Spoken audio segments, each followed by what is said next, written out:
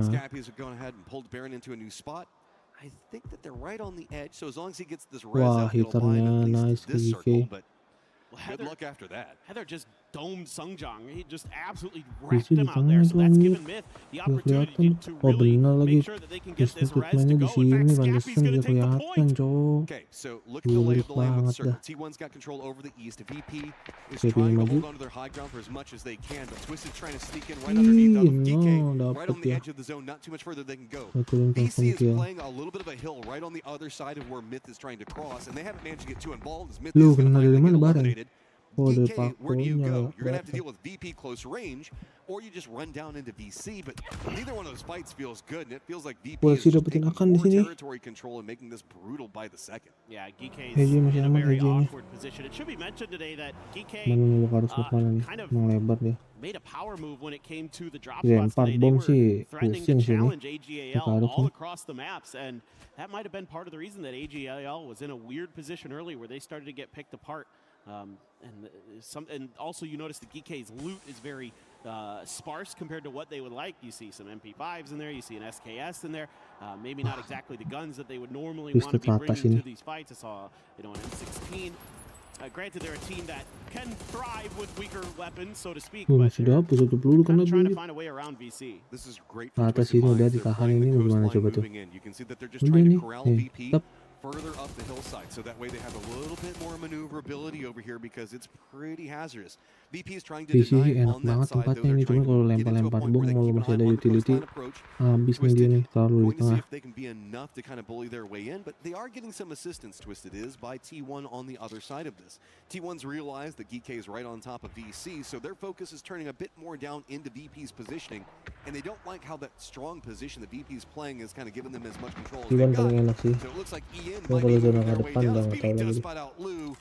I don't know, Twisted. Now you've got a pinch on both sides, and there is nowhere to go. Open field in front of you. Yeah, I mean, with Virtus Pro already pretty well dug in here, you're going to have to land some really nice grenades. They try to flank Lou out to find a bit of a freebie pick, but it was well read by Virtus Pro. And now T1 swung down to the backside of this. They want to make sure that Twisted is dealt with. They'll leave Heather up on his own to corral GK, who they know are pinned on that hillside up on the northern edge. They can't really peek out too efficiently. EN thinking about the frag. Did that grenade just bounce off of Example's head? T1's never found a fight that they don't want to be a part of. Perfectic's going to go down. Titan's going to go ahead and find Example. So that's going to be Twisted Minds down out in that position. So 5th place. We've got our top 4 now. T1's going to go ahead and regroup. Heather made a contained play, holding back GK as well as Vicious. So VP still holding their point. So it's a 2-2 split at this stage as the circle pops, and really VC the only one in it. 4 ada VP, T1, GK sama VC. You know, again, this team will bounce back. I think a 7-point game, not definitely how you wanted it to roll, but with Twisted, they're always want to just keep popping off eventually. Twisted is so smart, and they're trying to do like these damage control maneuvers on these really brutal shifted circles that we're seeing. You know, whenever you're smart, you got the game plan, you're trying to figure out a strategy. Jadi bulan-bulanan dua tim kalau nggak ada throwable, mendingan throwable lempar ke VC. Daripada ngegas T1 susah sih. Zona juga harus maju-maju juga ke atas. Mending gas VC, lempar-lemparin. Biar. Masih kejauhan ya, Pakonya masih selamat. Pakonya kayaknya orang nahan dia nih. Iya bener, tumbal belakang dia.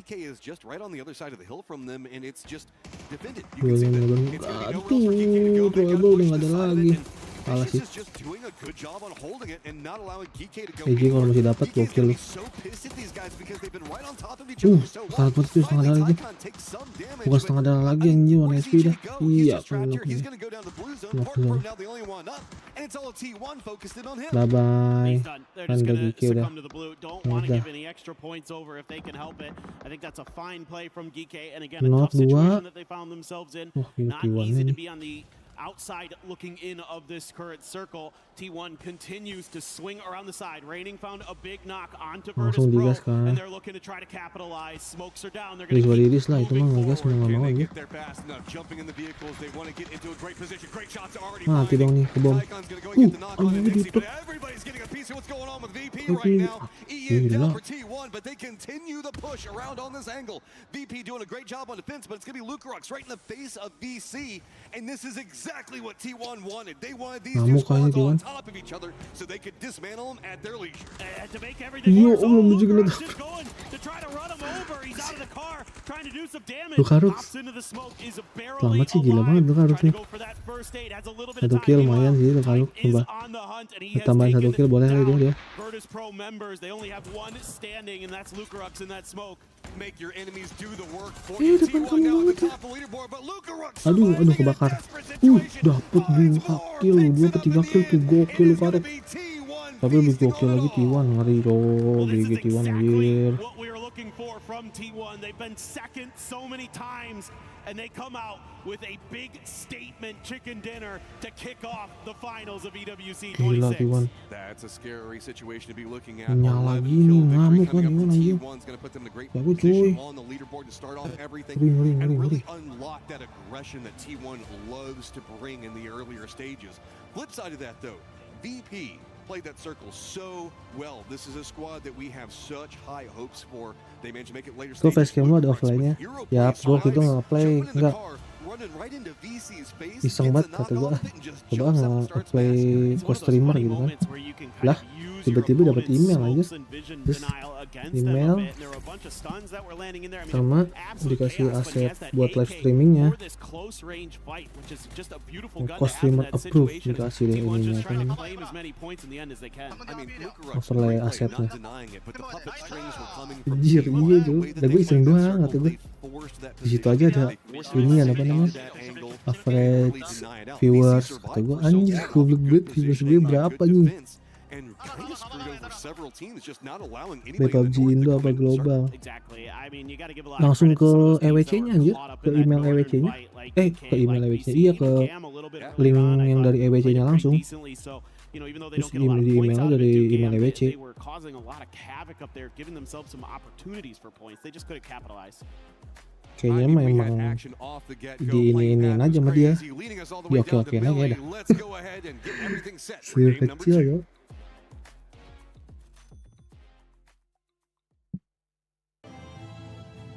Karena dari kemarin waktu iya anjay, tapi malam mau nggak kita login boost rank gimana? Tapi kelar jam 10 ini.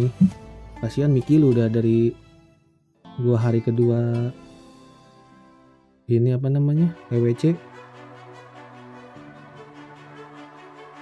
Iya support. Apanya TikTok? TikTok gua nggak gua live-in, bisa mau di TikTok mau di YouTube mah aman, bisa. Jam 10 kelar WP. Miki udah ngajakin mulu dari gua watch party hari kedua. Emang gua mulai hari kedua sih, hari pertama gua nggak watch party. Tadi siang gua nggak buka anjir, nggak buka Discord, nggak login.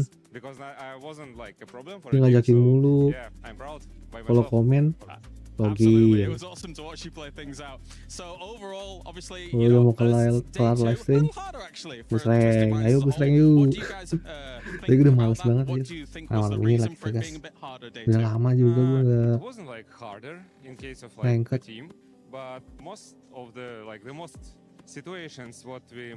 Coba jangan mau dia. Dari 2 hari kemarin tuh udah ngajakin mulu.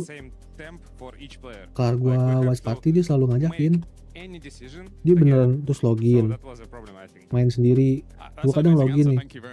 Kalau gua habis kelar watch party gitu kan, gua login main segame deathmatch lah, dia pasti login. Dia juga ngajakin gua, cuman gue diemin, malas gua. Gue malas main juga soalnya. Nanti biasanya dia ada nih. Hey everybody, it is Match'em here. I got myself Team Liquid's Cowboy, the new face on the roster, and welcome to EWC. This is your first time here, right? Yep. My first Login sendiri dia anjir. You enjoying it so far? Kasian. Tapi gimana, ngeselin juga dia. Ditanya rank apa? Diamond katanya. Nggak mungkin di Diamond anjir. Tambah lagi sama random udah. Right now, no. We're just gonna play our game, but always down for some fun, so we'll see later on maybe. Ditambah lagi gue males ya kalau main cuman berduanya sama dia doang lagi. Aduh pusing dah, kadang kagak ngomong, tiba-tiba gerakannya ya lu tahu sendiri lah ya, gimana enggak ya. Si Miki ini sial. Komunikasinya sih bagus alias gerakannya sih pro player.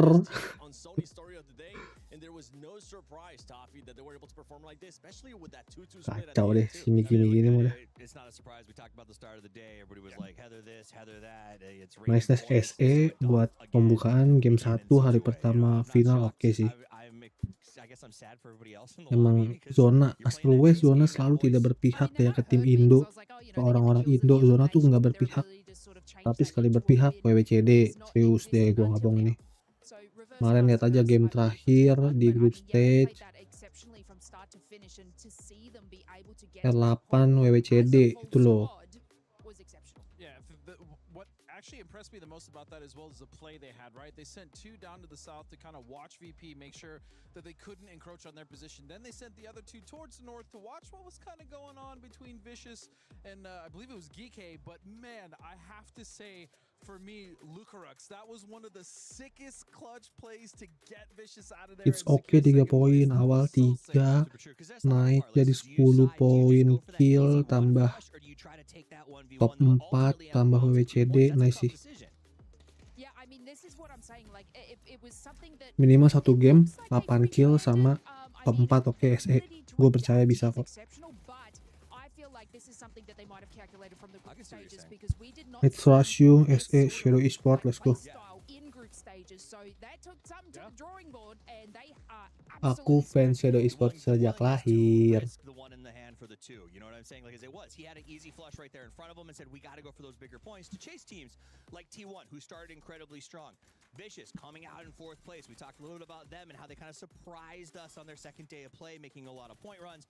These are the teams, in fact, if you even go back a few more ticks, you got your Falcons that were knocked out, a couple other top contenders. The people who got to the top 7 are exactly who we expected to be there in game 1. That's right. I mean, Myth as well, even though they didn't end up being on that final, they were still able to collect 9 T1-nya lagi menyala gini mengerikan coy jadinya nih. Considering they really didn't have Godspeed with Myth towards the north, they didn't really have anything to work with, and they were able to make something out of that. But that's the thing, that roster, no matter what, any good roster in PUBG, Steve knows this, any good roster is going to find a way to get as many points as possible, regardless of what situation they're in. That's what makes Myth so dangerous. That's what made Twisted so strong. That's what made Falcon so strong. Yeah, I mean, we saw them on the north side there being able to clear out Team Liquid on the northwest, which, you know, I thought they were going to more push into Gam, who was holding them out in zone. But no, they cleared their backs, and then they were able to decimate Gam in the zone, which was awesome for them collecting that. Obviously, you know, they were only down to the 2, but I feel like no matter kind of what dynamic duo is happening, you know, whether it's, you know, Kiss and Jacob and Baron swapping around, the way that they can just have that cohesion as a team, no matter who is still standing, is insane. Like, I am so impressed by this squad. I'm impressed by that squad. I'm impressed by a lot of the squads and how they're going to approach this. And I think one thing to keep in mind is the first couple games here are a chess match for these teams, right? Yeah, especially that circle goes far south, makes it tough for some of these teams on rotation. So what you're going to look for is the salvage teams. AGAL with some swimmers out there hoping to pick up a couple of extra points. Falcons realizing that they 6 points. Yeah, and they Falcons going, we lost some resources. Let's crash Vitality, take that extra risk, and hopefully pick up a few more. And that's what you need to do, especially with this new Smash roll on day 3. You need to go in ahead, or at the very least, you can't go in behind. If you look at T1 right now, they get the 10 for for winning. They get 11 for kills. That is a huge jump. If they are 21 ahead when we go into the third day, it may be uncatchable outside of the 6. Yeah, in Smash, you absolutely want to set the pace. You want to be in first because ultimately you're basically setting yourself up to win the tournament rather than having someone come from behind and then, you know, kind of steal it. That's right. I mean, with this squads too, you just need to make sure the gap is not too insane going into the final game, because then from whoever's in first place, depending on how many points they have, you will end up adding 10. And if it's too far away, it's just going to come down to that squad that is in first place to just do enough to get those 10 points and then just play for that win. Well, it even goes farther, because if a team is far enough ahead, right, you don't get to play your normal game. The entire lobby now has the onus of being in charge of stopping them from winning. So that means, like, I might be executing the perfect strategy, but oh my goodness, I see the kill feed, and the team that could very much win with a chicken dinner here gets a knock. I have to send them. I can't let them maybe get that win because I need to make sure I'm in first. The club points are on the line, the $2 million. Like, this is not something you can take light risks on. Do you think T1 can, you know, get sabotaged? Because what we witnessed is they were always being the saboteur. So I don't know if this is something that, you know, is going to be a little bit difficult for the teams, but from watching the group stages, all I saw was T1 taking down all those teams in their path, and yeah, it might not be the reverse. I'm hoping it ends up happening. I'm pretty sure at some point we might end up seeing a bit of a sabotage too, depending on what happens here. If teams do have to chase, but this is just game 1. Get a bit to relax here, unless it happens in game 2 and game 3 and so on. But I'm hearing that we got something going on with Polaris on the stage. There's always something going on with me. There's a lot in my head. There's a lot going on here at the Esports World Cup. But of course, we had some great players in that first game with everyone trying to deal with military, as always here on Erangel. But there's been plenty of great plays throughout the tournament already so far. What have been some of your best? Oh, man, I think the first thing that comes to mind has got to be that example drop shot when he was... look, I don't know if it was intentional. I don't know if it was done on purpose, but, man, it looked cool. It really did. You see the cinematics... UAS going over the top of his head. It was insane. And then don't follow that up, the Tiggleton double mortar. The back-to-back mortar, and then them going off and then just farming the rest of the northern side of the lobby. Those are the two that first stick out to my mind. What about you? Yeah, definitely very impressive stuff. I must say, when it comes to that example one, that was sick. And the mortars were fantastic as well. For me, it's a very simple one. I kind of liked the panzer underneath the BRDM from Tambu, because it's very rare you see that angle being exploited. So for Tambu to be able to make something like that happen was pretty damn awesome, right? I mean, again, you could also put that into the list of, was it intentional or was it something that just kind of happened magically? But either way, it was so fun to watch. Yeah, definitely. There's been a lot, of course, and there's going to be more on the way as well. The thing is that you've got some amazing situations happening too. I think Himas being able to get as many kills as he did for AGAL, it really kind of righted the ship a little bit, I think, for them. What do you think? No, absolutely. AGAL definitely needed somebody to step up, and this is the time when your superstars have to start shining their brightest. But what's going on now? Oh, it's time for the game, Poro. All right, let's head on over to the commentators team for the next game here for the finals. Oh, it's a tale of two different mindsets, as they're all technical with, like, shooting like Panzerfausts underneath the vehicles and blah, blah, blah. Meanwhile, I'm just like, whenever Heather ran over everybody on Falcons and just like blew that whole thing up, that was It was raining. Was it raining? Yeah, it was raining, for sure. Yeah. But that being said, Heather has been incredible. I mean, just what an unbelievably talented player. By far the top fragger during the group stage. But Raining has, you know, he has his moments too. He is no slouch. That's the scary thing about this T1 team is Heather, Raining, Type are all incredible fraggers. And EN, now that he's the IGL, is kind of sometimes slowed down in that, but he still can absolutely pop off himself. I mean, he has been one of the best in Korea for a very long time. So that T1 team, top to bottom, if they can continue to play as well as they are, as cohesive as they are definitely going to be a threat, it feels like, for sure. My eyes, though, going to be drifting over towards AGAL, who has to make some weird decisions because of Geekade. We're going to be way out in the south, though. I just had to go back and double check. No, see, it was Heather. Was it really Heather? Yeah, it was Heather. Oh, you're right. Oh, okay. I thought it was raining. My brain got frazzled. I am now the Korea expert. There you go. There you go. Okay. Yeah, plane path over into the east, as you're kind of alluding to. AGL is going to have to do a longer drop to try to get away from a full sense. No shenanigans off the start on this one. Now, there is a takeaway that I know a lot of people are going to be like, oh my God, Falcons taking that fight early is just, they went out, blah, blah, blah. No, look, when in game one, trying to set a pace and taking control over an area and saying, like, don't mess with us, this is ours, that has ramifications that sacrificing a game 1 start and still walking away with a high amount of kills is not a loss. That is a big victory. Absolutely. I mean, this is perfectly fine for the Falcons. I mean, if you're concerned about what they did in that first game, I'd have concerns about you, because that was a reasonable play, particularly given the circle, given the situation they were in. You know, it was a hard shifted circle, so a lot of those teams that are dropping on those very northern spots, like South George, up in that, you know, kind of vicinity of the Matt Gatka, that kind of stuff. Look, it's going to be hard to get into that circle, no matter what you do. Even if you emergency pick up, if you drive, bridges are going to be camped. There's going to be people who may already be in the compounds you're kind of eyeing from those emergency pickups. Just take the points where you can. Yeah, okay, circle pop. Down to the south, Gam going to be in a great position. Na'Vi, Myth as well. Vitality playing around Ohyang. They're going to be feeling pretty good. Jin Ji is going to be inside the circle, and just to the east of them is going to be GK. But we're going to have longer wraps coming in from the guys that went to the island up to the north. That's going to be a VP, Shadow, AGAL, Full Sense, Team Liquid, kind of. I think that they left ALO kind of very close to the edge of the circle, so they should be fine. 17 and Twisted going to be right next to each other on the edge of the zone. But T1 and Myth do drop pretty close to each other, and that could be a recipe for something fun to brew. That would be nice. Get to see those two teams take a fight. I mean, the rest of the lobby would love that in particular, given how well they've been playing lately. I mean, when we're talking about, like, what's going on and how we have expectations coming into this, yes, T1, Myth, but whenever my eyes go European right now, for me it's VP.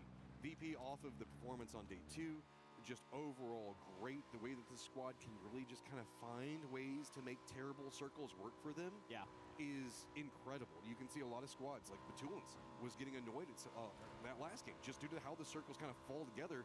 VP has this system that seems to work where they can take a mess and just turn everything advantageous to themselves. Yeah, I mean, I think back to some of the games last year that they won in really bizarre situations where there's just like flat fields. Like I can remember one here on Tego where it came down to like a 1v1 and they're able to clutch it out because of some really good smoke play and the way they were able to position themselves. I can't remember, it was a tie team. I can't remember which one they were going against, but anyway, they are really sturdy in those moments. The thing that hurt VP during the group stage was they had kind of a run there on the first day where they just couldn't get into let's go game kedua, guys.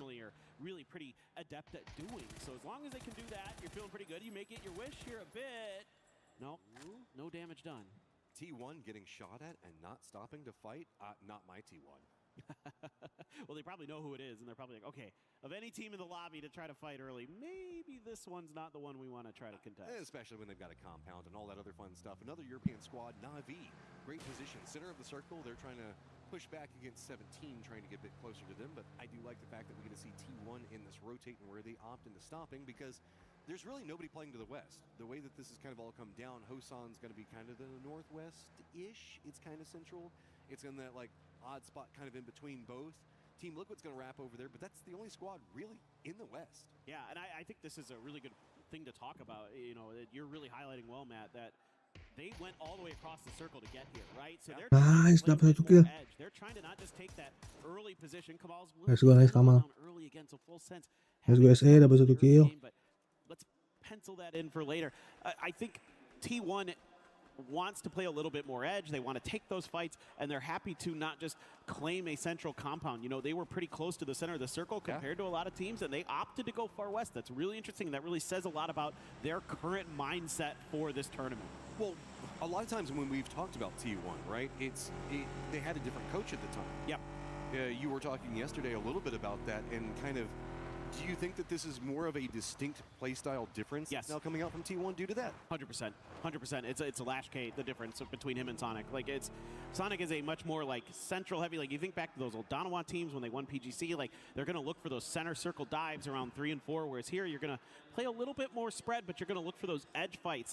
That's very much that old Element Mystic kind of idea with a little bit more aggression baked in compared to what we saw when Lash K used to be a pro. So it's a lot of that kind of thing that T1 is so good at, on top of having just incredible players. I mean, they're so good. Yeah.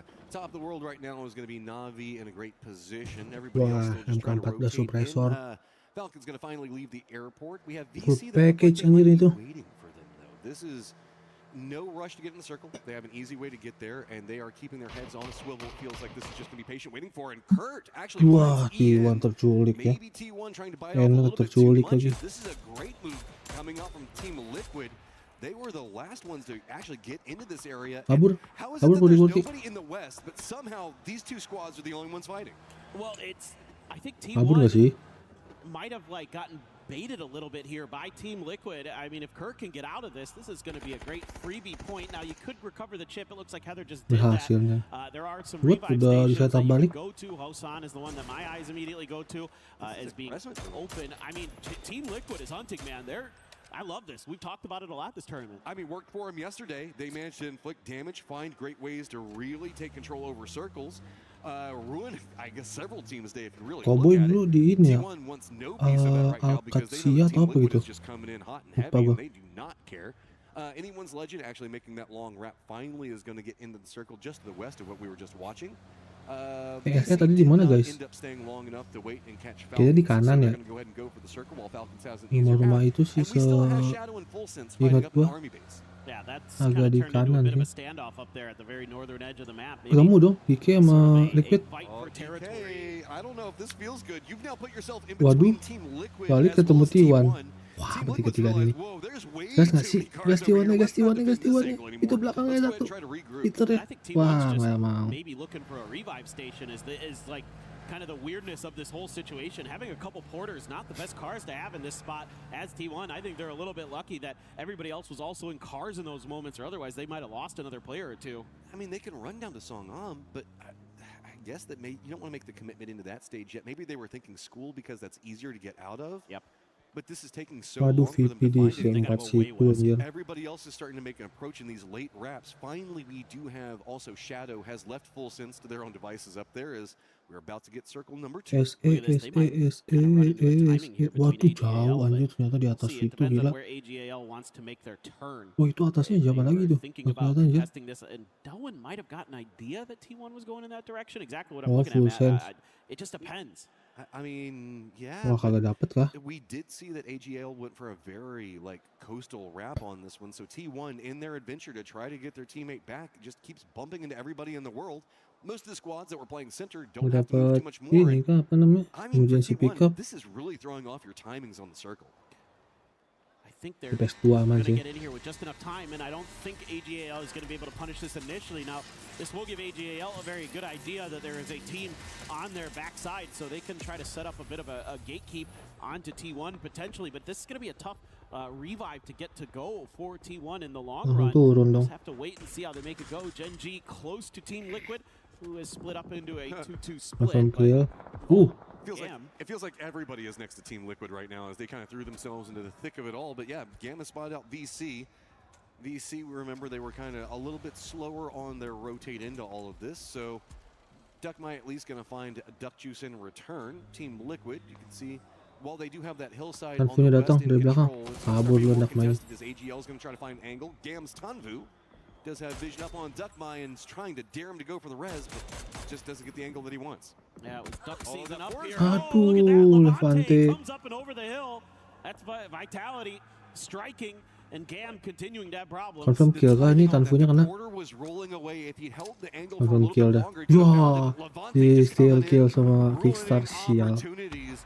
See if Gam, what they want to do now, they have to retreat more down to the south. There's just not much else of an option. Yeah, Falcons actually stole that point though, so Levante not able to claim it despite a great timing on that hit. Well, Gam's going to also bump into Falcons. Yeah, man, this is getting really awkward for Gam. They might have to take that fight. Meanwhile, there is no safety to be found for Vicious. Tycon immediately getting peppered as he tries to push out and get some info.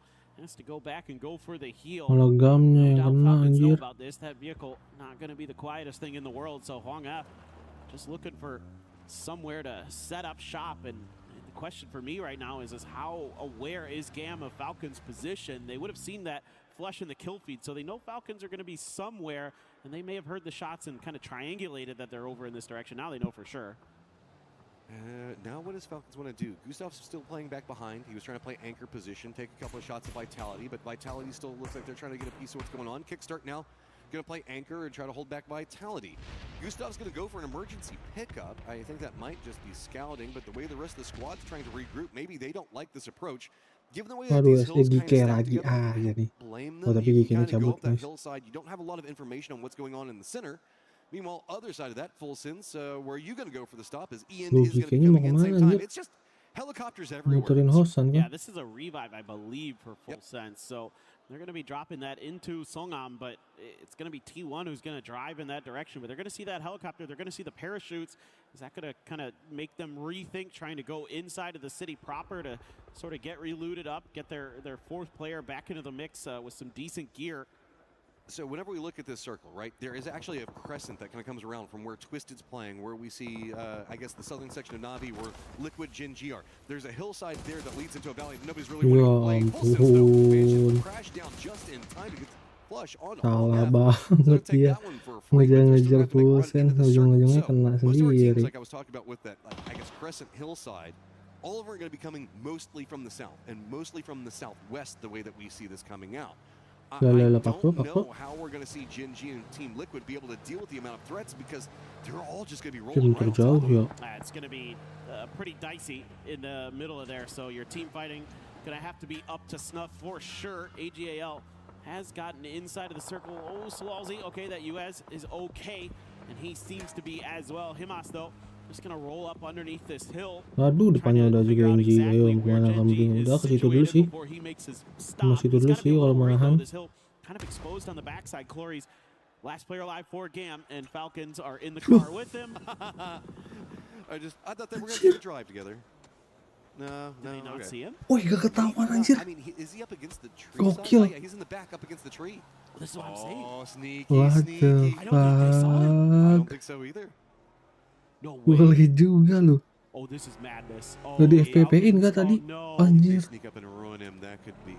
If he ruins them, I mean, Falcons did the emergency pickup thing back behind all this. They know Vitality's over there. Aduh, But kena of all the ways to go, mortar kamalnya. T1 doesn't want to bully their way in just from the south directly. They're going to go over next to langsung Glorious kill lagi. and Falcons. Do they fall for the same trap? Ketahuan anjir. Ngeri ngeceknya In loh. defense Tawan of dia. Falcons, it's much easier to see Glorious positions from where Ian was standing. That's true. And I'm not sure how much of the smoke was obscuring that too, or what was going Tawan on. Gustafnya. Oh well, Sampai granat sih. looking to try to thwart T1 from gaining Aduh, any kena entry lagi. into the next circle if possible. There's Hanzi, who is a little bit close to some of those mortar hits, has been knocked, and Shadow not really moving to try to go for the res with their other two players, so looks like they're just going to remain dug in and seemingly leave Hanzi to his own devices. Just a matter of the timing. They could still go for it. They do have a vehicle. I think maybe waiting for Buset, the berapa mortars a mortar bit. itu? I'd be a bit nervous for it, as yeah, the mortars are still coming Confirm down. kill This dari is kind of like an VP ya. island, this hillside in the middle of Anjir, all of mortar this. di mana-mana itu. So I don't necessarily blame them for not wanting to go to the south. That would put you right in Hackatory Waduh. sightline. That wouldn't feel too good. That would not DK be great. maju You don't dong. want to ever be in Hackatory DK VP-nya sightlines. dong ini. Falcons, speaking of, are in the sightlines of Vitality. T1 as well, getting tagged up as they try to make entry into this next circle. So big firefight there. T1 is in a really awful spot. Wah, They've got Navi-nya BC, langsung AGAL's got position on them. They might just be going down early in this regroup one. dia. There is nowhere to go. The only benefit is Vitality seems more focused on Falcons than going after T1. Mati dong, tinggal tendong. With those shots coming out from Wah, Vitality, anjir, one Vicious is HP turning gitu, their cok. attention onto Vitality. Kena juga tapi T1 has sama managed to hop in Levantenya ya. with their car, and they're just sitting it in the circle. They managed to somehow survive a situation that they shouldn't, as it feels like everybody's decided that they want to deal with Falcons instead. Yeah, I mean, Vitality fighting on a couple different fronts, though, so they haven't been able to really fully commit. They do have the BRDM, and Falcons having flashbacks of some earlier moments in this event. You get out of the car, though, Shrimzy gonna make you pay the price. Quizzy going down quick. Shrimzy really locked in here on day one of the finals. Looking to confirm that point with the frag. Langsung kill. See if he gets it. No, he does not, but Tiggleton is nigh unresable. Yeah, they still have DC back behind Ya, them. That's not much else you can do. tapi masih dapat dia. Just too much pressure. Other side of this now, Gen G in some trouble. Team Liquid as well as anyone's legend trying to make a push right on top of Gen G, and this is outside the circle. Everybody just trying to fight their way in, and unfortunately, it's on top of Gen G's position. Yeah, AGAL doing some nice work out on the edge in this game, getting some big knocks, and see if they can capitalize. Team Liquid rolling into this party as well, trying to find some kind of angle into this fight. Gen G is going to be pincered between these two squads. Tick face. I don't know. Okay, Team Liquid. Sorry, that Anjir kayaknya digas 2 orang agak sama Team Liquid. side of this, but they're going to find a target-rich environment, potentially more than they might want. The Soul is the only one over here that's kind of in the circle. Ya sih masih aman, gak ada yang ngapus nih. Vitality still either has to deal with VC or they could opt TL lagi ayalnya ke kanan, GK-nya ambil rumah kanan situ, aman sih. Well, we're probably not going deep into this game. Let's get some points. Salute gonna dodge that util, get into the smoke. He lands that right at the feet of Cowboy, but Cowboy still wins the fight. Soul is doing some damage to AGAL, but Gen G just fighting so many different teams, so many different players. There just isn't much they can do. They're getting cut down here. Team Liquid trying to res their IGL Purdy. AGL as well had a player go down, so they're trying to stick that res. Moment to stop and breathe for Soul, as it is going to be a ton of friends are roaming both sides real quick. See if he finds any safety. Gedrock's also making a run into the circle. Looks like Cowboy doesn't really like this approach anymore. He's going to go back to the north, but that's going to open up shots coming up from DK as well as VP if he continues on this path. And there's not much else you can go for. It's just time to send it and try to get to this hillside. And this is what Shadow is trying to play. They're going to do enough shots to discourage. Down to 0 on nothing. He's got himself dapat ini mah guys. but he's going to get dropped. Bisa nggak ya? Sesuainya dapat. Wah, rata anjir. Musuh AGAL with 1 grenade or 2 grenades, it looks like. That is ridiculous stuff from him. He is going to go down immediately after that from Purdy, but at least he got something out of that. That turns a bad game into not bad game, to say the least. That was not feeling too good for Gen G. Circle's now popped. Team Liquid, they're going to have to go on hunt right past GK. VC, and it's going to be full sense after making their jump all the way up from the north. They're going to be trying to gatekeep all of this out.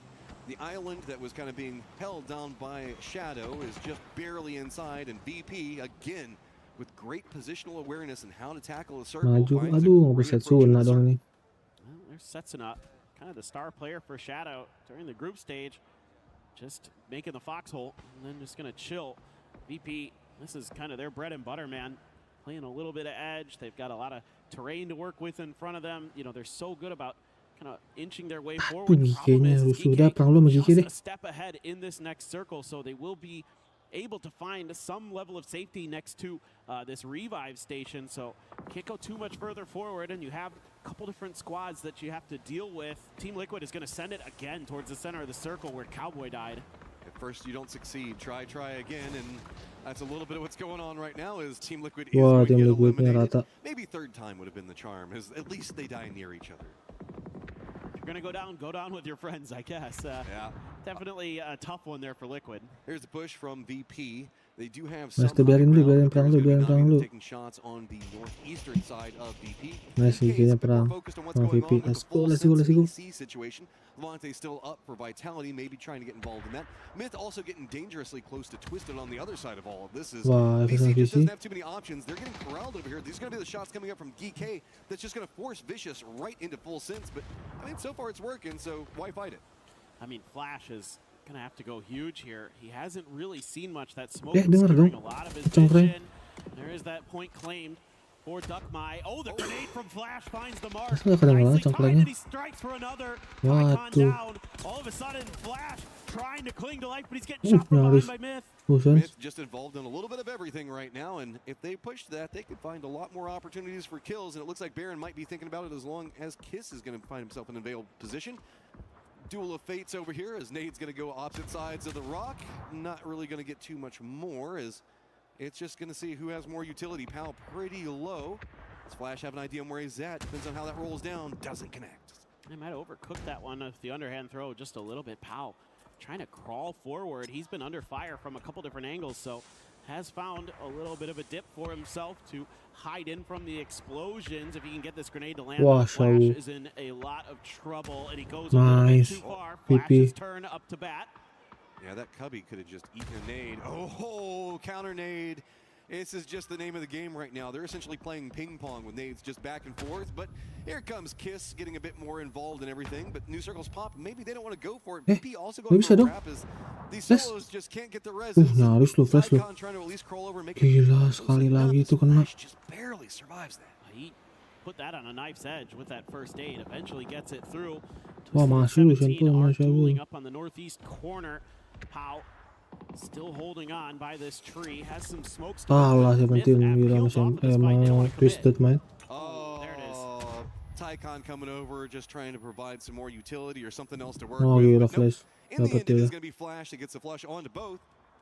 Okay, do you have time to get Belmoth and try to make a run into the circle? I don't know about that. Ooh, because nice. down in the lower sections of it, Nggak ketahuan. we've got this firefight Tapi going on as harus KK trying to maju creep nih. over to see if they can get a piece of what was happening with Flash, but VP is just finding more and more territory control as they pick up kill after kill.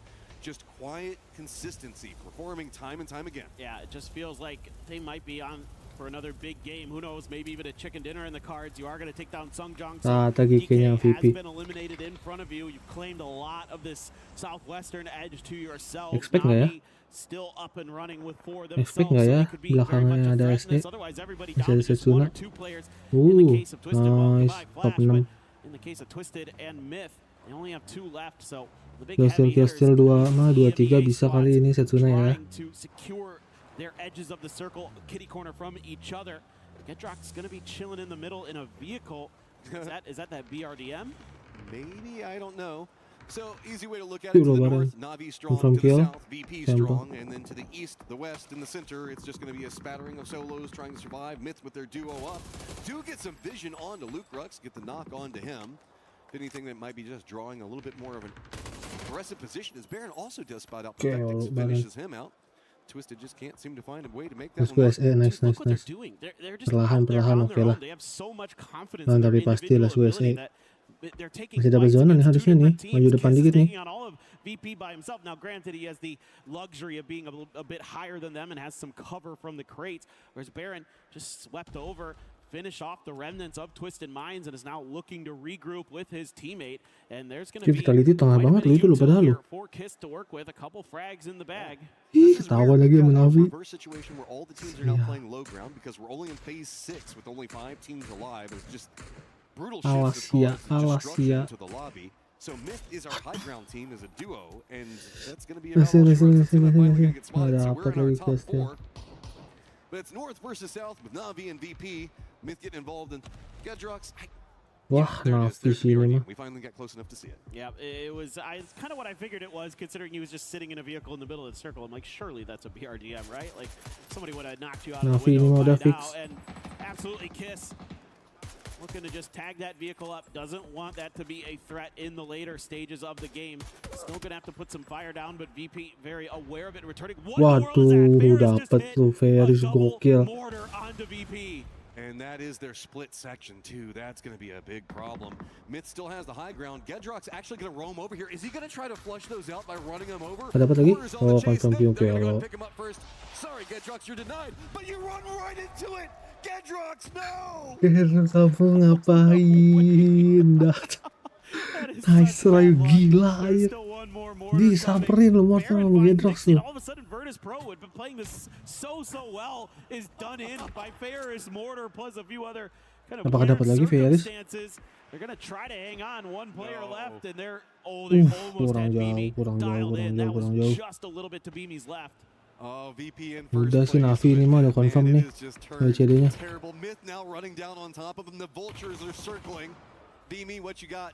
Nade prepped up. Can he manage to drop it in the right spot? Does get the knock on to Baron. So Kiss now just over here. I think just trying to find loot more than anything Waduh. else. It could be, yeah. I mean, he's just trying to get this point where he can't do it though, and that should be the end. Oh, that grenade bounced too far. I mean, this should be Na'Vi's win right here, right now. Yeah, Beamy down too low. He's going to go ahead and finish it himself. Yeah, And well, that Na'Vi is udah. going to be Na'Vi. Control of the North pays off. Kontrol zonanya gila dia. Plays, man. Woo, Gigi that was- Hakatori, my god That ya. was a nasty one from Ferris. My Getting god, 2 for Hakatori. 1. That's Mengerikan huge lo in that moment Na'Vi because it anjir. completely cuts the feet out underneath the team that's going to be the biggest threat to you. Siapa God PUBG Hakatori guys? Gua, Sample, Super Nerd, sepakat kalau God PUBG itu Hakatori. They had a good look at the win, just couldn't get there. And poor Gedrox, man. He thought he was going to try to go over there, maybe run somebody over. But who expects the 5th and the 6th mortars to follow through? Ingat ya guys ya, gua, Super Nerd, sama XNPL sepakat kalau buat PUBG itu Hakatori. Ingat tuh guys, kita sepakat, kami sepakat ya bertiga. It's a weird timing situation, kind of fell out that way. So, but I respect what he was trying to accomplish. Yeah, I don't like to use this word often in esports, but that one was a little unlucky. Unlucky. I mean, it's the right idea. It's a good play. Just a little bit mistimed. So, yeah, still a little bit for Twisted. They're not having the best day, but gosh darn it, they're in 5th place. They're not having a bad day. No. It's just like, okay, so they had a great position, high ground inside that circle over into the northeast. But at 17 kind of runs up and wrecks their day, kind of causes some issues. Third, fourth party kind of comes into effect there. This is a very angry lobby. They will not let anybody just fight one squad versus another squad. It's going to be multiple teams seeing if they can vulture anything that they can get. Yeah, I mean, T1 there just fell apart because of that early play from Liquid that cascaded into kind of bad situation after bad situation where other teams were happy to try to capitalize on their positioning that they had to go for to try to go for those revives. But here at the end, BAME just barely hangs on. Kiss is trying to come up and over that lip. There's kind of a weird moment there where no one kills BAME but BAME. Yeah, BAME's just like, nope, I'm not going to give you this point if I can help it, and he does not. That's smart. But that's a mark of respect, right? Denying out a point from Na'Vi, anything that you could potentially deny from them because they always loom large. Well, we've got Polaris set with an interview down on the stage. Let's see what's got going on over there. Thank you, boys. Yes, I'm here with Lucarux from Virtus Pro after a good 2 games here to get things rolling for the final. Lucarux, let's talk about the first game. You getting into that late game circle, holding the cliff for a long time on the south side of Erangel, up against the Vicious as well as T1. What was your guys' thought process going up against those teams and how you were trying to potentially counter their positions? I mean, we did a really good rotations on to we got in a good spot and then we got a zone. And then in the end, like it was against T1 Vicious, and I think GK was alive. And in our heads, we saw that T1 has the best position, so they're obviously gonna win the game. And we had like bad load that game, and we just went to play for second place to kill GK and Vicious. Okay, it did look like that, so that's actually really good for the clarification. Thank you. And into game 2 here. Mengerikan. Kok miring ya? Western side after the shift goes away from the south of Hosan. What was the biggest hurdles, the biggest difficulties you had in game 2 there? Mengerikan. When we played the group stage, we had a few bad things with mortar. We learned from that. Tinggal gimana killnya aja nih, let's go nih. Shih, bahaya sih ini. We just use it, we kill people in the holes in mortars, and that's it. We just played through and just killed everyone. Alright, well thank you very much. A great start for Virtus Pro here to get things going. Thank you very much. Gila, Na'Vi udah wake up ya ini. Na'Vi udah bangun ini anjir, udah mulai mengamuk nih. Falcon masih seperti biasa, Twisted Mind masih kurang menyala ya.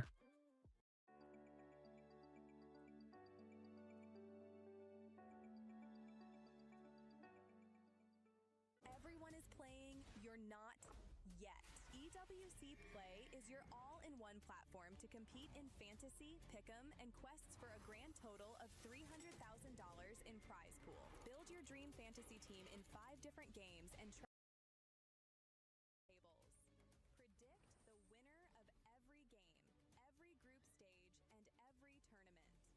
Complete daily and weekly challenges to earn boosters that help you climb the global leaderboard.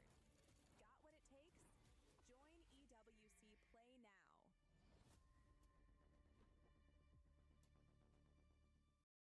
Who do you think would win in a fight between a polar bear and a moose? Polar bear. What about a polar bear and a shark? Polar bear. Okay, what about a polar bear and a T-Rex? Ooh, polar bear. I feel like you're not taking this seriously. Polar bear. Okay, fair enough. What about a polar bear in first place? Because right now, for VP, that is back-to-back second place finishes as Na'Vi is able to come up with a win. Polar bear. Ooh, polar bear. Look, I was going to say a polar bear versus a mortar, and that didn't really pan out too well, except for BAME, who was only the last remaining survivor from that. But I mean, VP had such an exceptional rotate from the north side. They were looking in like a winning position. Even Na'Vi was more on, I guess, the eastern side there. So these two teams were sort of having their nice way into that sort of pick.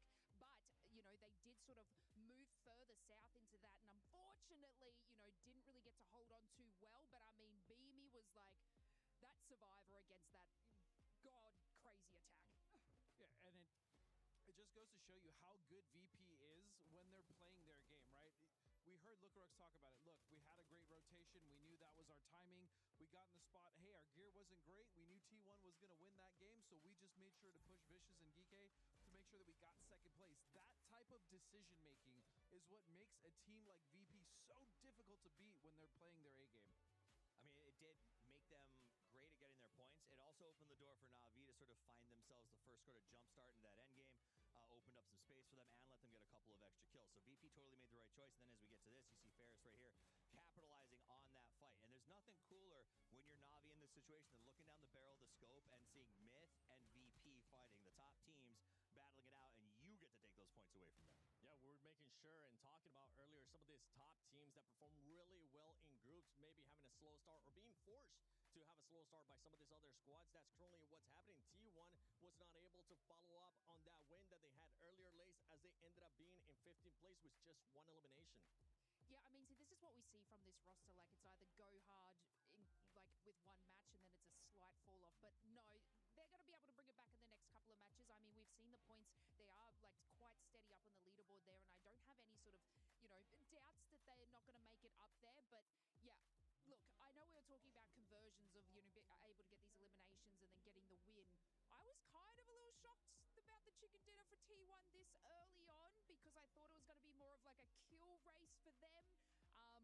But look, I mean, everyone shows up anyway. But yeah, look, T1, I think it's just a slight off game for them. I don't believe there's going to be any more chicken dinners from this team, but there's going to be a hell of a lot of eliminations in my books. Well, they'll definitely get a lot of eliminations. Whether or not we see a chicken dinner, that is yet to be seen. But I do also want to talk about Na'Vi since they won the game because of Steve. We're talking about how good they were starting to get that system rolling in the group stages in their final day, right? We saw that their rotations on point. We saw that their cutoff rotations with some of the other teams coming specifically. I believe T1 was their victim in one of those games.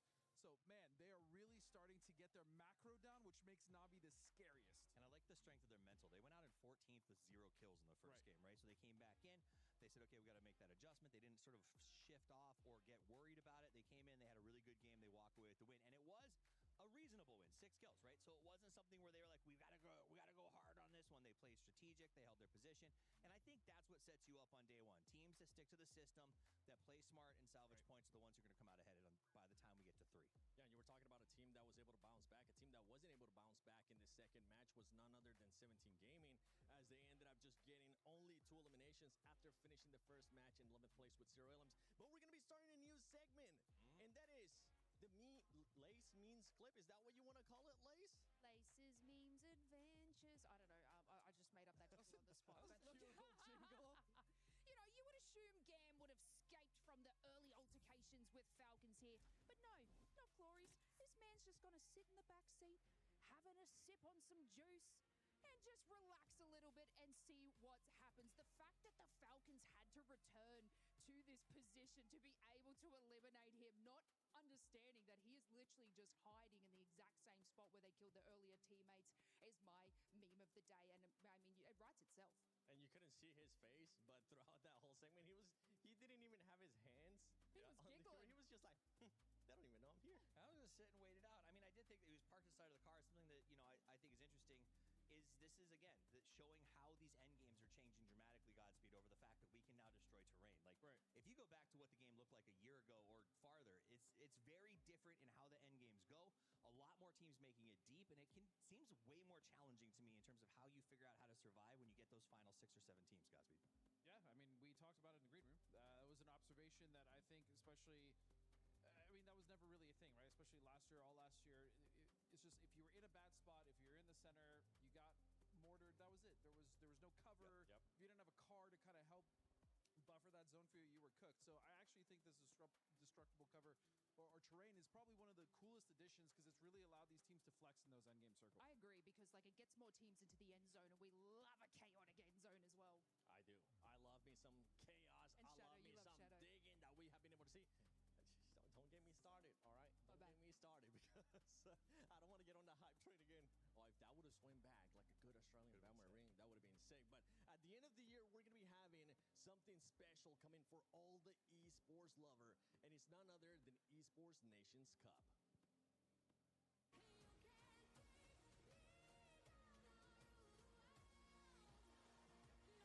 Jangan pada PUBG Mobile juga anjir.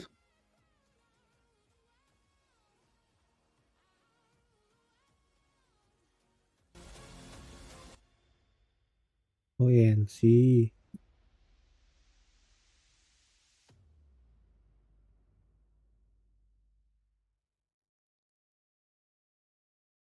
Ada Indo tenang INC. Cup on the way here. Regions will clash. I think it's fair to say, and they're already clashing really here in this tournament as a whole. Avenger's going to be talking to me about some of that as it does go down. As we got East versus West here for everything to be going down on. I mean, the thing is that we've got at the top, obviously, Myth and T1 really strongly representing the East right now. But on the West side, EMA is looking good. What do you think? It is. I mean, back-to-back second place here for Virtus Pro is obviously amazing here. Navi won a game, but you can't deny how strong Myth and T1 looked in our group stage.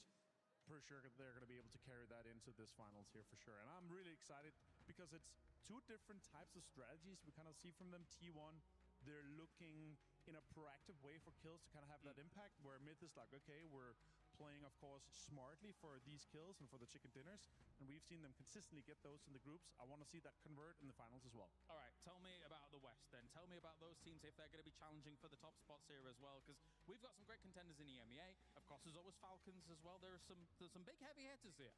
Absolutely, and I think both, you can mention Falcons, you can mention Twisted Minds, you can say Virtus Pro as well, and I think those all have a chance here so far consistently. Sure, it's just 2 games out of the 18 possible we have. Virtus Pros, it's undeniable how smart they're playing. They're looking for these kills. They're trying to get also in to the late game.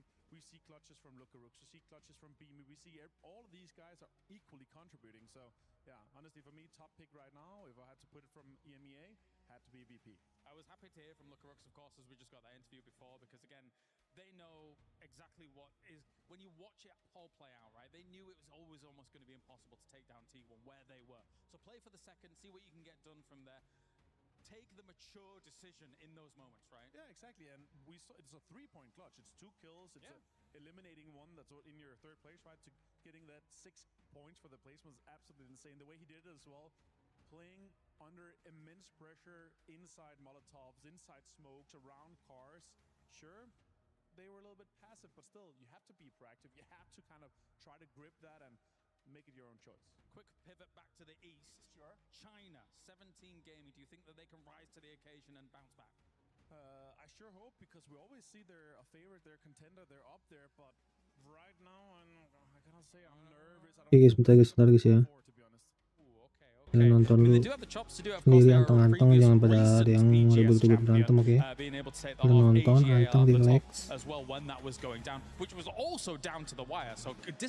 Oke nggak? Being able to make a bounce back, you shouldn't be doing that too early, right? No, absolutely not. I think Kalian nonton anteng dulu di sini, jangan pada ribut-ribut ya, oke? Bentar aja. We didn't see that in the group stage though. Indeed we did not. All right, thank you very much, Avenger. Time to head to the commentating team for all of the extravaganza in another PUBG game. So much to look at. ENC down the path. So much cool stuff on the way. I feel a bit like bad for Setsuna. He just narrowly, with Indonesia, qualified for ENC, what, a week and a half, 2 weeks ago, something along those lines, and then just barely qualified in. He is just squeaking it out right now. So to get to this stage, they're actually doing pretty good. They're like middle of the pack at the time. Yeah, look, they're playing better than I think a lot of people might have expected, and you know, Setsuna able to just survive. For Shadow's kind of lack of firepower, let's just be honest, let's call it what it is. At times, they don't seem to be able to match up against some of the best in the lobby, but they're pretty smart with getting into the late games, kind of hedging their bets and at least finding points where they can. Got Miramar plane path up and ready to go, as it's going to be pretty far down the south over around Resort, ending around Alcantara. So, the question Polaris was asking it mean to Avenger. 17 gaming. Did they do it? Do they have the gusto right now? Yeah. I'd never doubt 17 at this point. Like, they've just won too many times at PGS's. Like, they're that team that'll surprise you when you're kind of starting to count them out. That's when they're going to bounce back. But right now, I'm just fine with them. I think they can, you know, maybe play a little bit better in terms of looking for kills instead of looking for center circle like mid game. Like, they seem to be one of these teams that's looking to make that dive in the middle. But you know, and I get it because with the ability to dig with the pickaxes and things like that, like you can make those center circle positions work, but it takes time to get those set up. So in those moments, you're going to be very vulnerable, and they're getting kind of caught up in transitional moments where they're kind of trying to fight teams, and then they're, you know, maybe losing a player on the drive, or they're stuck in a fight where it looks fair initially, but then the other teams are so hungry for the third parties that they're getting caught in some of those spots. I do not know what's going on with China. I know that we often have been seeing a lot of our internationals down in Southeast Asia, much more time zone appropriate. Don't want to come up with excuses as we do see the circle pop, but it feels like right now, yes, you are right. The moment you start counting out 17 is whenever they rise up, but this just isn't 17 in my opinion. I don't know what's going on. China's just kind of really suffered at EWC this year. I think the meta just that they have regionally isn't working right now, like where That's kind of true. A little bit of a mashup against metas from other regions could be a problem. I think to me, when I look at them and the way they're playing, you know, since the switch to DPP this year, is that they want to get those center positions and just kind of lock it down, right? They want to play that like safe standard game where you're able to kind of, you know, dig in and look around you very easily and just kind of track all your targets and try to hold that through. But there's so many good teams in this lobby that are great at third partying. Oh, Gen G, that is so scary.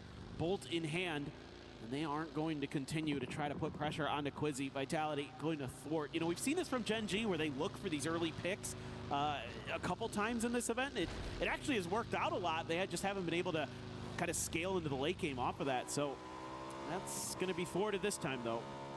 Rotate starting to come in as, of course, we do have that very southern plane path. AGAL as well as Full Sense going to be pretty decent spots off the get-go. I mean, we know we've seen the circle a lot. Pulls down to Resort can be problematic, but at least it's got enough space for a lot of teams to play. If it pulls to the west of Los Leones, that's a little bit more field heavy. There's still a couple of dips, hills, but it gets a lot dicier over there. Down in the southwest, a bit better. You never know. We might get Partona. The way these circles go, Partona is still on the table. You never know. You never know. But Los Leones is eating up so much space in this. You feel like it's going to be a component for rotates, and a lot of what we're going to be looking at moving in the later stages is T1 wants to get ahead of it all. They're coming in over on the west, around Chumacera. Everybody else that went very far to the northwest is going to have a really hellacious rotate. Yeah, last year I would have said there's like a 75% chance this ends by Resort, but obviously the circles are different this year, so true. Who the heck knows where it's going to go. Definitely anybody's guess at this point, and we've seen some pretty crazy shifts with the new settings as Virtus Pro on foot, being diligent. I have to be so, or you have to be so like happy about Virtus Pro if you're a VP fan with the way they're playing here today. Like the way they set up these like mobile moving forts where they're able to cover each other so well, and you know they've got their cars positioned safely. They're quick to start digging and set up their little fortifications, and the way that they defend them, very, very impressive. And the way they're able to use them as well as kind of a turret position to get kills is really, really, really impressive. I'm loving early game bully Team Liquid right now. Finding another kill in there. It's just a point here and there. It hasn't really paid off for them in the later stages yet, but it's keeping them in the competition, kind of in that pack that's still on the chase. It's really just, what, 8 points into them and Navi. We're only on game number 3, so that could change the longer this brews, but we talked about 17. We've been talking a lot about T1 as well, so they're kind of bumping into each other and rotate. Wimbo gonna go down, and man, it is Heather still popping off, and 17 still having trouble. Well, they're kind of circling the wagons here, R17, so T1, if they stick around too much longer, might be in trouble, and EN has a couple shots ring out next to him. Going to be able to use that hillside along the road to protect himself, and Heather, oh, he ran out of bullets. Otherwise, he might have had a knock, might still get it anyway on the Lil Goes, and it's going to find it. I don't think you want that smoke right now, 17. You got to kind of figure out what's going on, and it just pulled him apart, man. T1, full brutality coming after him. It is just Xiao Wu running for the hills as 17 just can't find a way to make the game work. Honest, it was Heather with that mini hitting those shots. Yep. That is ridiculous stuff. Every time. He is unbelievable right now, and he's a player that I have been very, very high on for years. Since he kind of splashed onto the scene in Korea. And I mean, he's even better than I could have ever imagined with the way he's playing at EWC. This is his best yet. Yeah, we're definitely in a opposing era for T1 right now, as it feels like they're trying to take control of their destiny as fast as possible, instead of leaving it until the tail end and having those big games and those crazy plays. They're just bringing it off the start. Like, you can see that was a shutdown moment. T1 spins around and says, you don't mess with me in the early game. We will fight you, we will kill you, and we will ruin you. Yeah, Heather's the mean girl, man. Like, he's just not having any of it. Regina George, there you go. I mean, he does kind of have a mean girl name. He does. It is like one of the quintessential mean girl names for sure. It is. I see you stumbled across something as Xiaowu. Run, Xiaowu, you in trouble. Batulins is mad and he wants points. This is terrible for 17. We just talked about how we thought maybe they could have a bounce back, but they get caught up with T1. I think this is going to be a good game for Team Liquid maybe. They're coming in pretty early compared to a lot of the rest of the lobby. I mean, they're like first half, believe it or not. They might be looking at this game. They even stopped to get a kill, and they're probably like, oh, we're going to be coming in so late. This is going to be a tough circle for us. Actually, they're pretty well situated to maybe do something in this. I don't know. I just get nervous on Circle 1, though. Like, yes, they have a good position over the west, but look at the cluster in the center, man. We've had such a centered meta that's popped off with these squads that just really want to frag out early and fight, that I feel like if you come into this stage, if you get Circle up, great. If it pops this direction, which it could do the way these circles go, but it feels like Circle 2 is almost our friendliest circle time and time again. That's given everybody right over there, and then it starts the hard shift craziness afterwards. Yeah, for sure.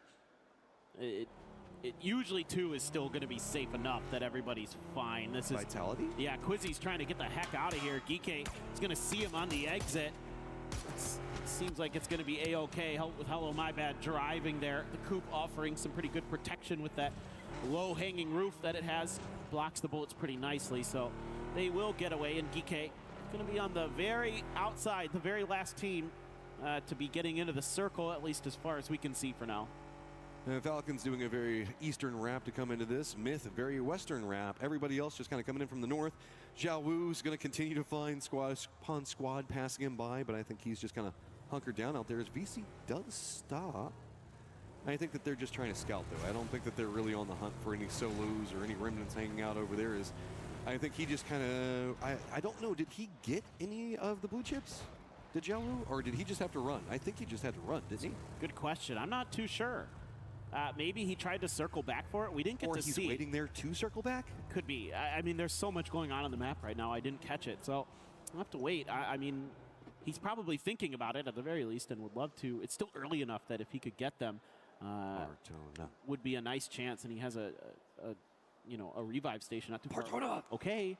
Well, it could still happen, Matt. It could still happen. It could still happen. The dream continues. But we get that circle that we saw so many times last year with a little bit more of a southern lean, keeping in Partona and Resort.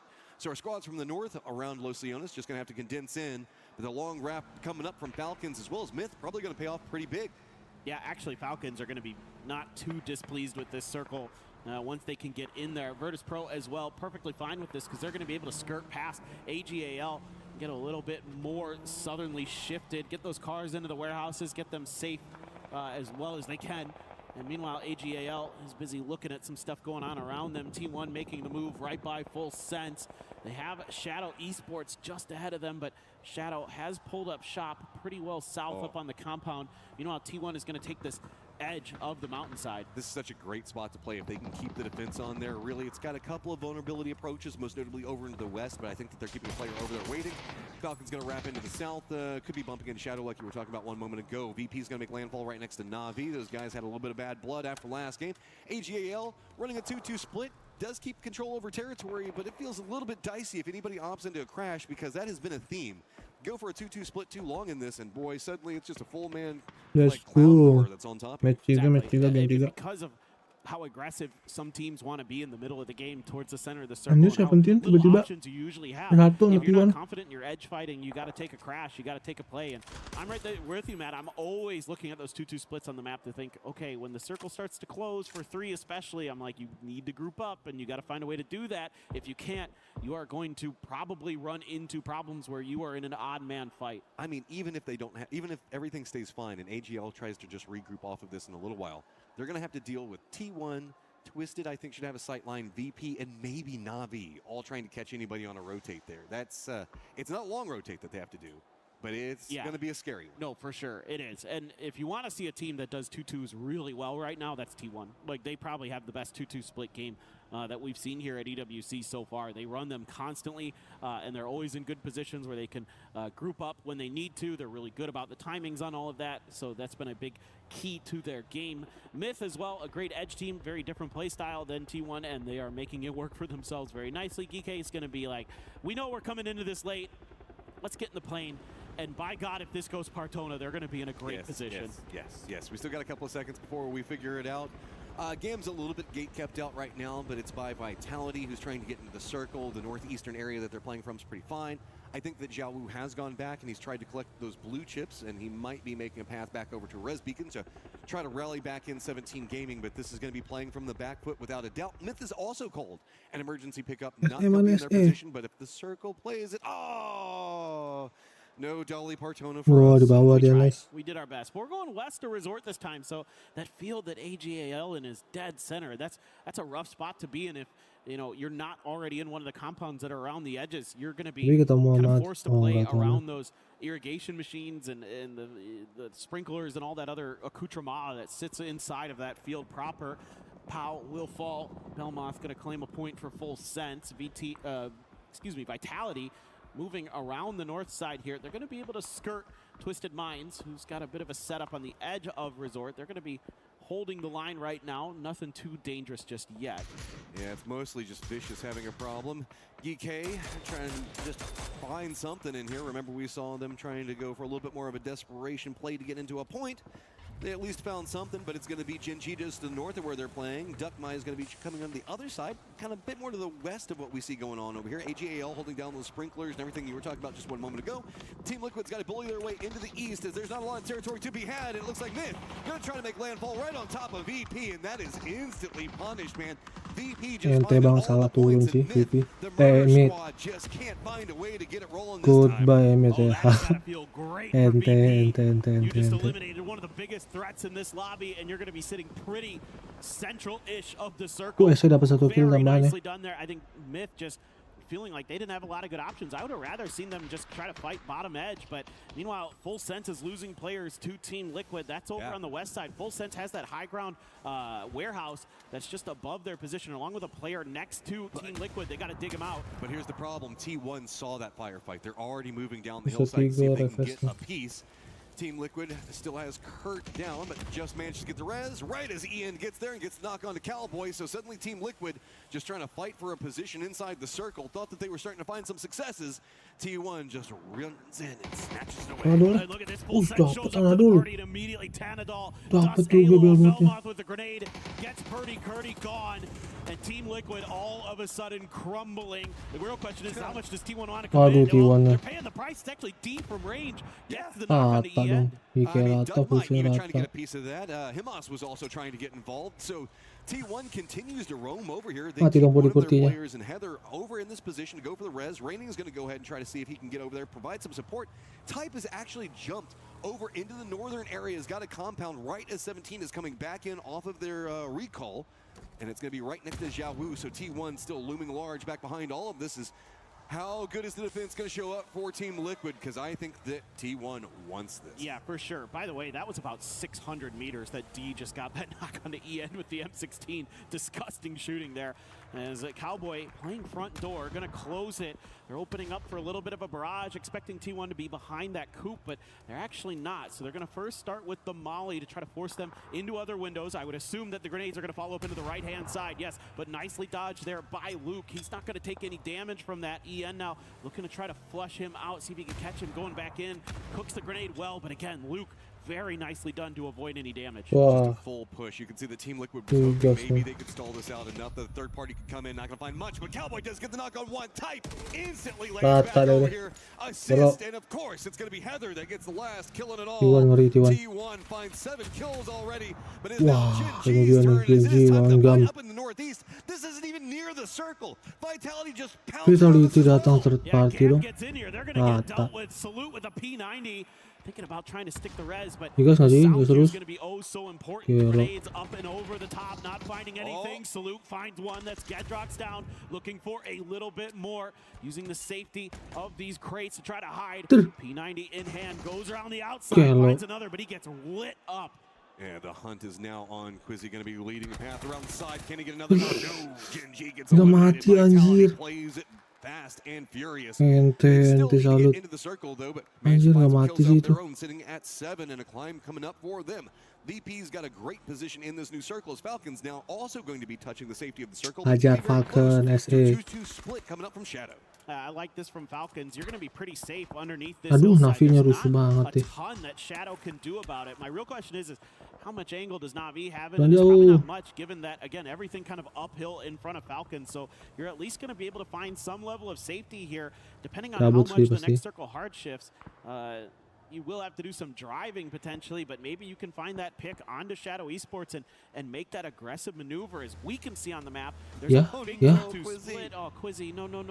Oh, No. and they can't Ente pick him up. banget. Scott, it's pretty far away. Ente VP's taking banget, those shots balik, from, guys. I don't know, probably like 500 Bete meters aja. away. So maybe Quizzy can get over there in time. 17's Masuk got some lo di loot, and sini. it's going to be enough to maybe make a knock on the Ian, but he's already got Atasnya a lagi. threat on the other side. Ian's got to just go ahead and reinforce this position again. They keep trying to go Gila, down to the satu hillside they peluru were playing lagi tuh, before, anjir. but squad upon squad just crashes into this point, and they'll take the kills every single time. Aduh, N-nya juga T1 sama lagi might tuh. lose EN here.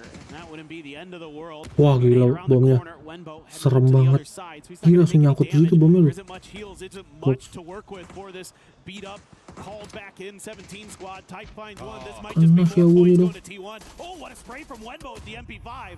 I mean, 17 needed that. It just wasn't finding anything. Heather's still going to have an idea on what's happening with the pusher on the other side of all of this. Couple of flashes going to come out. Kenapa gua ngikut? Picks around the other side of it. Heather just finds it yet again. Kenapa gua Every ngikut? single time it Ngedodge ya. feels like there's a problem for T1. Heather solves it.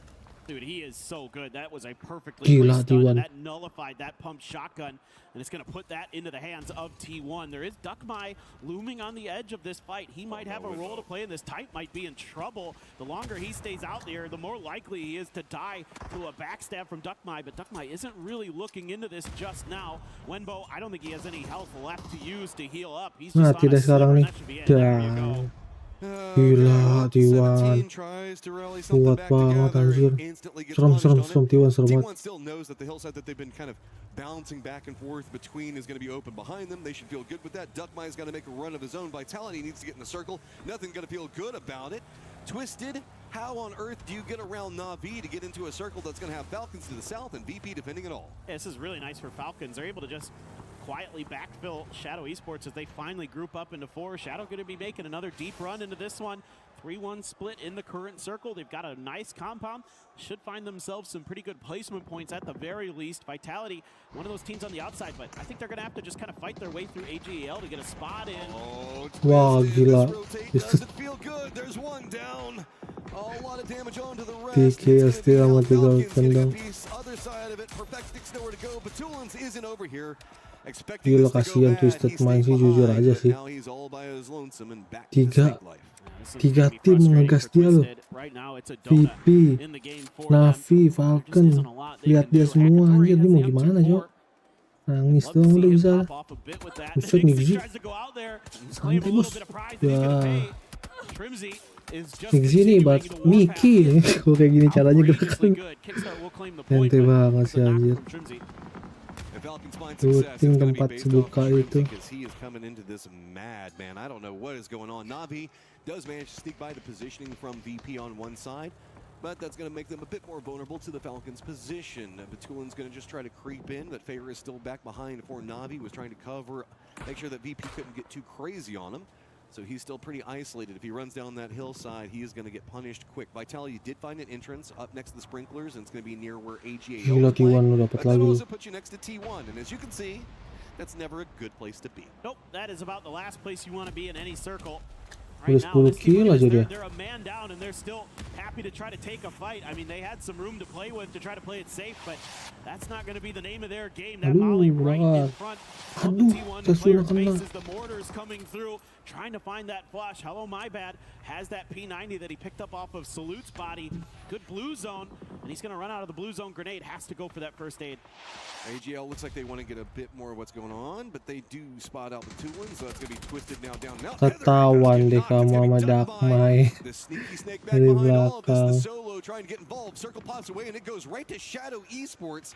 So the firefighting on the hillside is going to start popping off. Falcons have to push in. Navi has to push in. VP is going to be defending the other side. Vitality manages to finish off T1 at least for a reprieve on the circle. But it's them and VP tied up at 34. And Dakmai eventually did end up biting T1 in the back, and he found quite a chunk. And Vitality knew that they had that moment to capitalize. This looks pretty nice for Falcons or Navi if they can come through clean. AGAL as well, still 4 up. And then of course Shadow has the compound, has the circle, so they're going to be feeling pretty good about having the best odds to potentially take the chicken dinner. It's just, can they kind of hold off these really talented, aggressive squads that are going to be around them? Car's on kind of an awkward slope there. It's going to be tough to drive it up the hill for Falcons. They're just trying to keep Navi at bay. Nobody can really go into the circle easy from the east either. AGL is up on the top of it. AGL masih gampang masuk zone.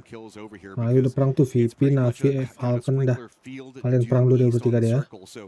Fight if you can find it, and it's stalled out any form of movement. VP is still also stuck, kind of just got their duo up looking at the warehouse and what's going to go on there. So couple of shots coming out. Oh, AGL destroyed. Does get the knock on to Beamy. That's going to stall out everything even more.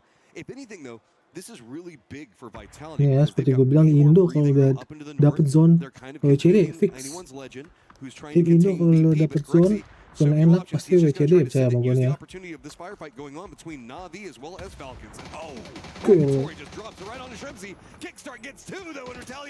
What a hold, and he's got a Panzer behind this. He's looking to get the player, he does some damage, tickles the ankles, and takes another one down. Kickstart right back to it, gets behind the coop, claims some more points. Just gonna be, is this grenade gonna be well cooked? Kickstart senses it coming, gets down just in time to avoid dying, and Kickstart takes them all down. Gets it in the end, but he still has to run up. He's already weakened. Right as soon as he peeks top that hill, it is going to get punished fast. Other side of the world, you can see it is Vitality. Anyone's Legend. Anyone's Legend just trying to fight their way into the circle, but it's going to be a great setup firing line. And a mortar from Hello My Bad, waiting and holding everybody into position. That's the job of this duo. Keep them contained, mark it up, and can Hello My Bad drop the boom on them? Let's see. Yes, he can. He got Hemas. He took down the biggest danger that AGL will bring to bear. Almost gets timing aja lagi lompat oh my word. Delwyn getting tagged up. I think that was the P90 from Hello My Bad there. So everything crumbling. Shadow's flanking on this one. They see an opportunity to take control over the game. It's Jexy. He hits the shots on the Hello My Bad. The mortar now down. Peeks the other side. Nice. Vitality is eliminated. Shadow coming alive, but they've got to fight up against anyone's Legend. I don't think Kick can get back into the circle. He's just trying to heal through this as best as he can, but it's not going to be too much longer before he succumbs to that blue damage. Meanwhile, a pause in the fight. AGAL back up to 4 strong despite significant damage dealt. Gue bilang kalau tim Indo dapat zone pasti langsung WCD. From Shadow though, knew they needed to get active and better late than never. This is 7th and 8th place respectively. Would not have expected that on the start of the day as Shadow and Anyone's Legend. Now anyone's Legend have to fight their way into this circle. Kamal's doing a good job of control over the field side of all of this. While the other 3 are keeping control over the hill. AGAL has a firing line that we know can just absolutely demolish teams, and they might be leaning into it. Three inside of a car, tail end back behind that, try to jump over this hill on the other side, run down the fields, take that southern position. Kamal's Aduh, kalau dapat rumah, balik sih ke rumah sih. No clean sight lines popping yet. Kamal's, can you defend as though AGAL just steals this, runs right up into their face, and takes it away from them. It's a really nice read here by AGAL, realizing that Shadow had pushed out with quite a few players, so that means that this compound was going to be weak, if not completely wide open, and they're going to capitalize on that. So immediately, Shadow has to reinforce this. They can't give up the longhouse cover to AGAL for free, so they are going to challenge it. Molly on the outside, not really going to do much there. Goes a little bit too deep to cover the doorway, so AGAL able to take their half. Sama-sama naik loh. They're back up against the blue zone again. At least they santai-santai menang ini. Navigate this pretty clean. It was a good read on how to hold the circle. You did a great job on explaining through all of it. But Kamals has got to be the guy that keeps the contain, opens the opportunity, Setsuna gets the nade on Emas. That's going to feel great. Hansi gets one as well. So now AGL, after a a great rotate, in some trouble, but notice Delwin's position. He's playing the other side of the rocks. Can he find a good angle? Yes! Does get the knock on Jexy, and is pulling all the aggro down to himself. Finds another one onto Hansi. It's a good start here, and it's a good one for Setsuna again. Gonna claim another, and Shadow has 2 players up. AGAL, just Solalzi, destroy. Sticking the res. Looks like he's going to be afforded the time, but the problem is while you do this, that means Shadow's also going to have the time to go for the reses themselves. That's a great initial util barrage from Shadow. Had the blue zones to force players into positions where the frags could connect onto the backside. Really nicely done by them. Can they capitalize? Can they close this game out? Setsuna had a couple of clutch moments whenever it was needed. Can he find another one? Hansi already gets the information, knows where Solalzi is, tries to deny out the high ground in that position right on top of him. Is it going to give him enough space? Kamal's got the highest of high ground in all of this. Here's the footsteps, and is feeding the information over to his teammates so that way they know exactly where he's going to be positioned at. Knows the fact that he's got Destroy right underneath of him one side of this. Has to be careful. Solalzi one side of it. Going to get a little bit of aggro thrown his way. So control right now still favoring Shadow, but AGAL has to figure out how they want to navigate this longhouse. Is Destroy not going to be inside this new circle yet, and Kamal's on top of him, knows every movement that's going on. Yeah, I mean, now it's just a waiting game. You know, Shadow should just be able to kind of hold the line here one way or another. Even if you lose Hansi in this situation, you should be okay with Jexy and Setsuna's position. Just going to come down to the shots, and you know, we know AGAL, they're capable. No Himas here, but still Destroy Solalzi very, very good in their own right. I think that Destroy just found the helmet. I didn't see it on a second ago. I'm not for certain, but I have to see is there might have been a peek that Kamal's could have gone for. I wouldn't be surprised if probably his head's been hit a few times given the position of Kamal's, and this is full contained. Destroy just trying to play this slow. See if he can sneak up, but Kamal's isn't going to let it happen. The shoddy, though, could be big flash. Throwing off timing. Looks like Hansi's going to find something. Kamal's does get the knock. That's going to open up the longhouse, and it is just Solalzi as the solo. Oh, Kamal's just going to go in there, make sure he's got the point, immediately runs away, realize he might be in a bad fight, don't want to give any extra over to AGAL if they can so help it. And there you go, Shadow Esports. Itulah gue bilang juga apa, tim Indo kalau udah dapet zone masih langsung WCD. Pecahnya sama gua, real, ini loh, SE bro. You know, a very Let's good, go. cautious, thought-out game. It's not as explosive as your T1s, as your myths, but Berapa kill tuh berarti tadi? 7 kah? 7? 6 apa 7 kill tuh? Lumayan udah dapat 16, 17. Other side of that, anyone's legend, respect on that rotate. They read exactly the position that was coming up from Shadow and how they were going for it. Love the drums coming out for the Shadow fans out there. But really what kind of stood out to me with AGAL was that Delwin position where he moved over to the rocks to try to grab as much aggression as many of the players to move away from the compound to open it up for his teammates. That's such a smart play. Yeah, I mean, I think AGAL played this about as well as they could have, given their, you know, disadvantageous position in the circle, recognizing where, you know, Shadow had given up some space that they could make the rotate through, but, you know, Shadow as well, quick to make their counter moves, decisive when they needed to be, in the heat of the moment, reaching out to thwart Vitality from really, you know, potentially taking out AGAL pretty cleanly and potentially winning the game. And Kamal's had 2 different ways he can play that. Remember, he was the defensive guy. Let's listen in real quick. That one feels good for him. All right, so remember Kamal's was holding down the compound. Hey, let's go. Yeah. But he would have also had the information that that was a ton of people. He could have gone for a couple of peeks, maybe taken a couple of shots. But if he went down there, the longhouse would have been instantly surrendered. That would have made everything so much harder for Shadow. So instead, he went for a more defensive play, went back into the high ground, up on top of the longhouse, and let everybody sweep down in right underneath of him. So, untung aja cepat nyampainya tadi tuh jalan ke rumah, kalau kagak sih anjir. Sebenarnya aman juga sih kalau di atas, cuman Kamal kalau kecuali 3 lawan 4 jadi ribet.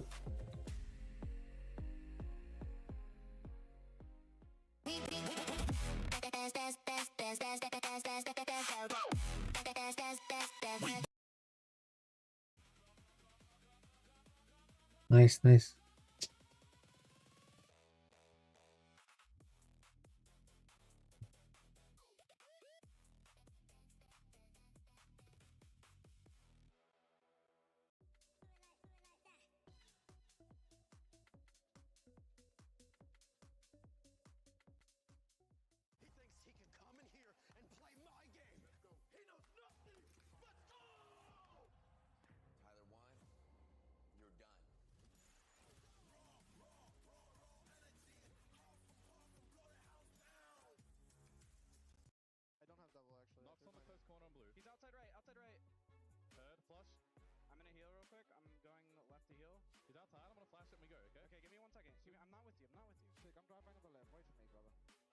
fuck, I trolled. He's on the... Oh, great. My bad. Oh, I trolled too. Hold on, hold on. Stuck in the corner. One shot, nice. Get that chip, put it in his car and blow it up right now. Don't waste any time. Whenever you go this way, I'll follow. Nobody promised tomorrow. Who's next? Kill Gen G too. Sorry about that, cowboy. Like it's a late night, like it's a last night. If the world was ending, I wanna be next to you. If the party was over.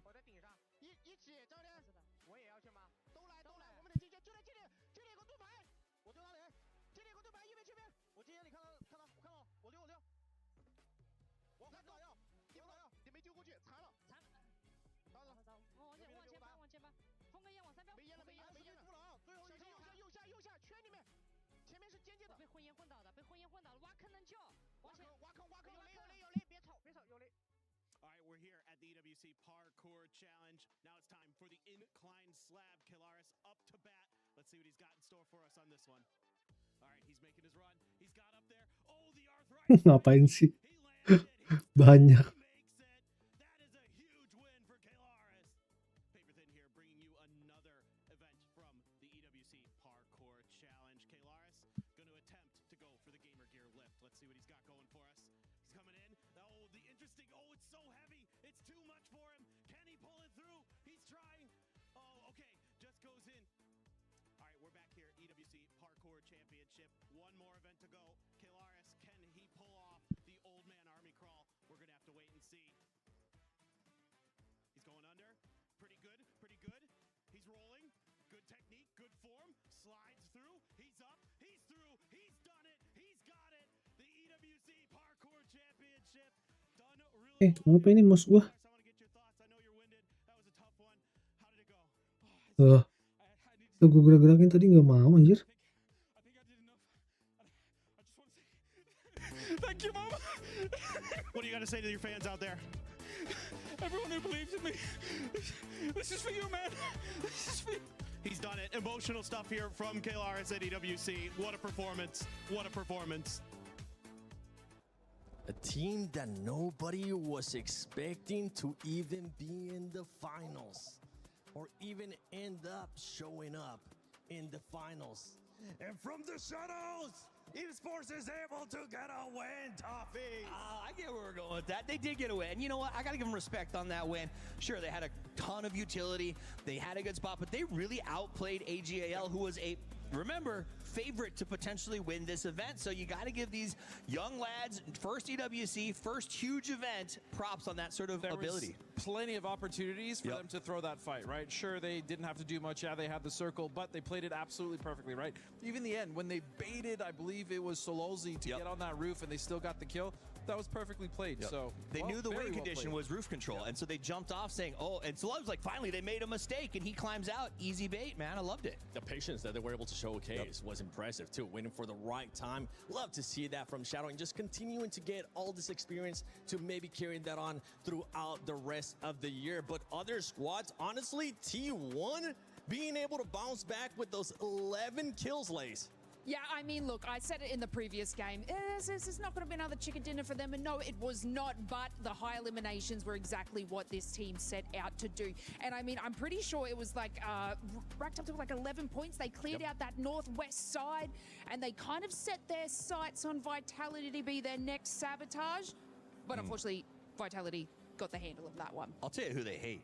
They must hate 17 with a passion because they started that game by killing Wembo, Tianchan, and Lil Ghost. They let them get the reses, then they hunted them down in the back half of the game and re-killed the entire team. You they literally nice. got half of their points off of the same 4 players. Starting to wonder if 17 should have just joined 4 AM on that plane ride home because they're They saw their Playing like it, I'll tell you that right now. They saw their countrymen leave and they took that personally. Yeah, you know who isn't playing like it though? Kickstart's clutch. That was so clean for the Falcons and necessary. They needed those points to make sure they're continuing to stay relevant as these teams are starting to climb the leaderboard. Yeah, for the Falcons, I mean, just to start off the day, as we're looking at the play here by Kickstart, we're Gila sih talking Kickstar about ini, Tig being able to be that superstar that ended up showing up at the end of their first day. Now it's Kickstart hopefully giving them that kickstart here today. Yeah, I mean, it's the Kickstart show at the moment, but I think my issue is like they're not playing Peluru the team 20 peluru straight. terakhir They're loh. kind of having like an individual player being like that most outstanding one for their team. And yes, Kickstart was that one. I think they got the third place out of it, but I'm really disappointed to see that it's not the entire team. It's always a solo superstar. I need to point this out though. Okay, so Kickstart was down to 2 magazines on that one. Yeah. He let one go, got the double knock, switched to the Panzer to save himself time, pulled it out of his pocket, got him low, then he was down to about 26, used it on the first and only had 20 rounds to finish the last fight, was at 8 when it ended. Like that was literally everything he had and he managed to get a 4 out of it. That is crazy to me. Yeah, I mean, look, I look all the way back to PGIS when he was playing on Zenith, right? And we first really got to taste what he was capable in an international land like this, and he does not disappoint. Anytime he's on this stage, anytime he's on an international stage, Kickstart, at the very least, will show you something that you haven't seen before. And for Kickstart, I'm hoping that continues on. I also want to see the rest of the players, as you were saying, Lace, being able to show up. And for you at home, don't forget that you can actually sign up to the Esports Foundation Creator Program. Make sure you do so. Earn some rewards, live stream for everybody, and there's a chance that you could end up getting interviewed by us on the final day, because why not? And look at that, there's some pretty cool rewards. Is that a trip for 2 to where? Week Paris? 3 of asking for the PlayStation 5. Oh, hold on, hear me out. PlayStation 5 doesn't sound bad. Make sure you scan that QR code. I will. And go apply, join, and earn rewards for the Esports Foundation Creator Program. Talking about some squads that we were expecting to come in quite heavy today.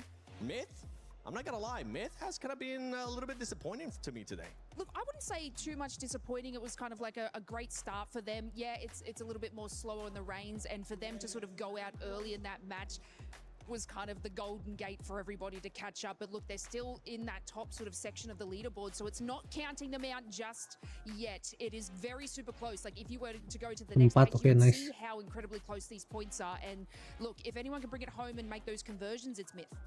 Absolutely. I mean, at the end of the day, it's still 7 points per game that they're averaging, which is a great start at 3 when we're looking at sort of the long run on this thing. The team that really has me, as you look at this, Virtus Pro at 34 points. These guys have not let off the gas. 8-8-4, 6th place, 2 seconds.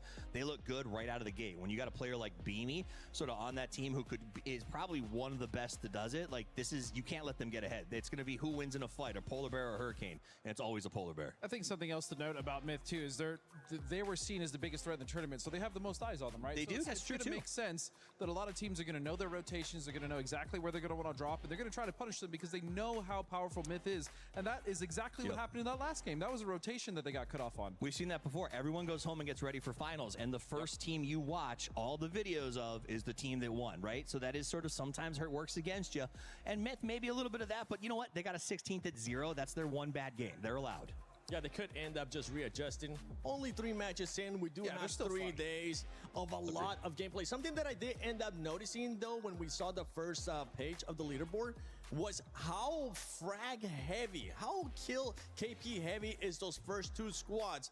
But as we're getting ready to finish off with the next 3 matches for day 1 of PUBG Battlegrounds at EWC 26, we got something special with the coaches going on. Stream from Team Liquid here at halftime for our first day here for the final. Talk to us about what's happened so far here for the team, these first 3 games, and your overall thoughts. I mean, first few games, there have been a couple big mistakes, couple bad shifts as well, but it's mainly the mistakes we want to focus on. Biggest thing right now is that we just don't lose the energy, we don't lose the focus, we don't get deflated or anything like that, and we just move on to the next 3. We have like 15 games left to play. There's no reason to be super down right now. Thank you very much, Extreme, joining us here from Team Liquid. Let's bring on now Ibi from Virtus Pro. Of course, same question really applies, but you guys have had a really good start here for our first 3 games, so talk to me about that. Any even slight mistakes that you've seen so far, is it looking good for Virtus Pro? I mean, it's looking really good. We got motion right now. They're doing everything that I want, and what we spoke about, we're pre-planning, we're playing super good.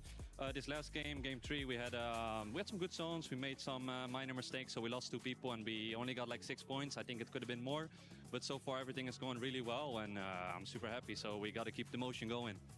Fantastic for Virtus Pro. Good luck in the next games. Thank you very much for joining me here. Thank you. All right, and finally, let's bring on Gunnar from Team Falcons here, representing the Americas, representing freedom. Let's talk to you about those first 3 games as well. From your perspective, what has Falcons been able to do right and wrong? Obviously, Kickstart just had an amazing performance there against Na'Vi. So talk to me about your first 3 games. The first 3 games are pretty tough. Like, obviously, the first game was a melee game. So we pretty much just said, like, guys, it's going to be hard to get the melee. Let's just try and get ours, which we just crashed Agal and killed them. And obviously just slopped it out with Vitality and Ferry. And then the next 2 games, same thing. It's pretty difficult. That final game right there at Miramar, obviously our best game so far. Insane individual performance by Kickstart, which plays like that to win tournaments. I mean, if you're able to 1v4 Na'Vi, like arguably probably the most mechanically gifted team here, that's how you win an event. So tough zones, but we're playing into them. We're just trying to get average points, and then eventually, you know, we'll get ours, we'll get some good shifts, and hopefully we capitalize on it. Thank you very much, Gunnar. $2 million, Luti. $2 million. I know, that's crazy, right? What would you even buy with $2 million? I think I would build a zoo. Really? What kind of zoo? Only pigeons. Okay. Hey, don't judge. What would you buy? How much is a penthouse in Paris? I think you can afford for the parking place of the penthouse. Bienvenue à Paris. Wow. Okay. Okay, I might regret this, but I've got to ask, why pigeons? Okay, Bonnie, have you ever seen the baby pigeons? No, I don't think so. Exactly. And I'm gonna just check what they're up to. You're a weird guy, Luti. Okay, gotta love him. We are halfway through day 1 of the finals. It's time to jump into game number 4. Casters, over to you. Thank you very much, Barney and Liddy, as things are getting weird here. 3 games into our finals. But so far, so good for T1. I am Porosaurus. Joining me once again is Martin, the Avenger. And we have 3 games left to bring you today. And so far, so good.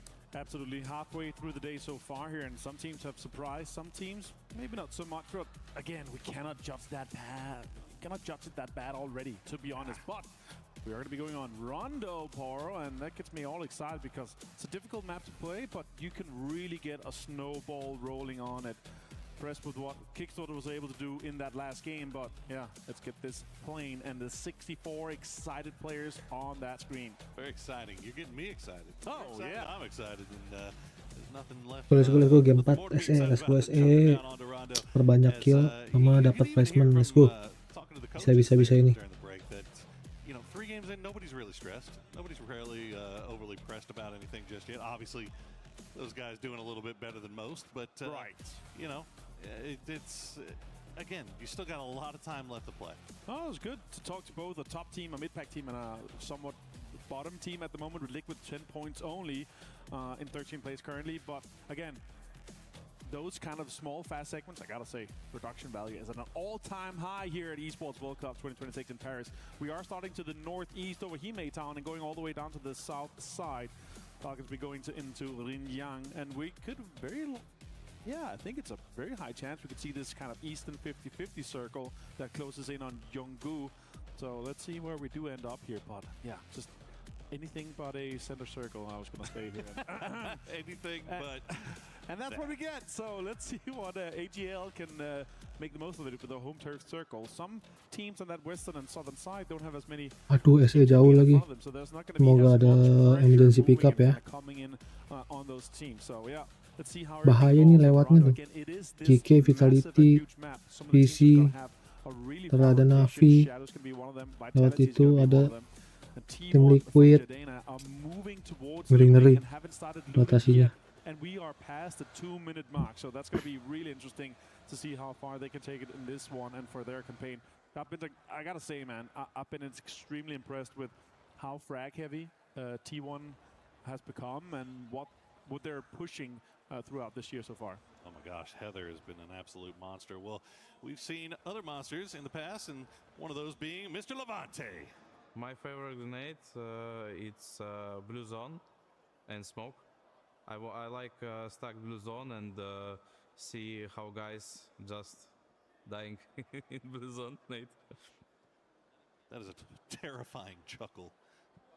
He's considering how crazy good he is mechanically and with almost every single weapon that's available in PUBG, that him saying that, yeah, I really love the blue zone, because again, especially if you line it up with the other players on your team, getting that, 20 damage. If you hit 2 on top of the player, 20 damage per tick, it's just unhealable. You get so many knocks, so many kills, and often so many confirms. But Levante is sneaking up onto Rifqi, and Simon T from Vicious is going to be completely unaware of it, it feels like. So Vitality could strike and maybe get a point early on here in Game 4 of the finals.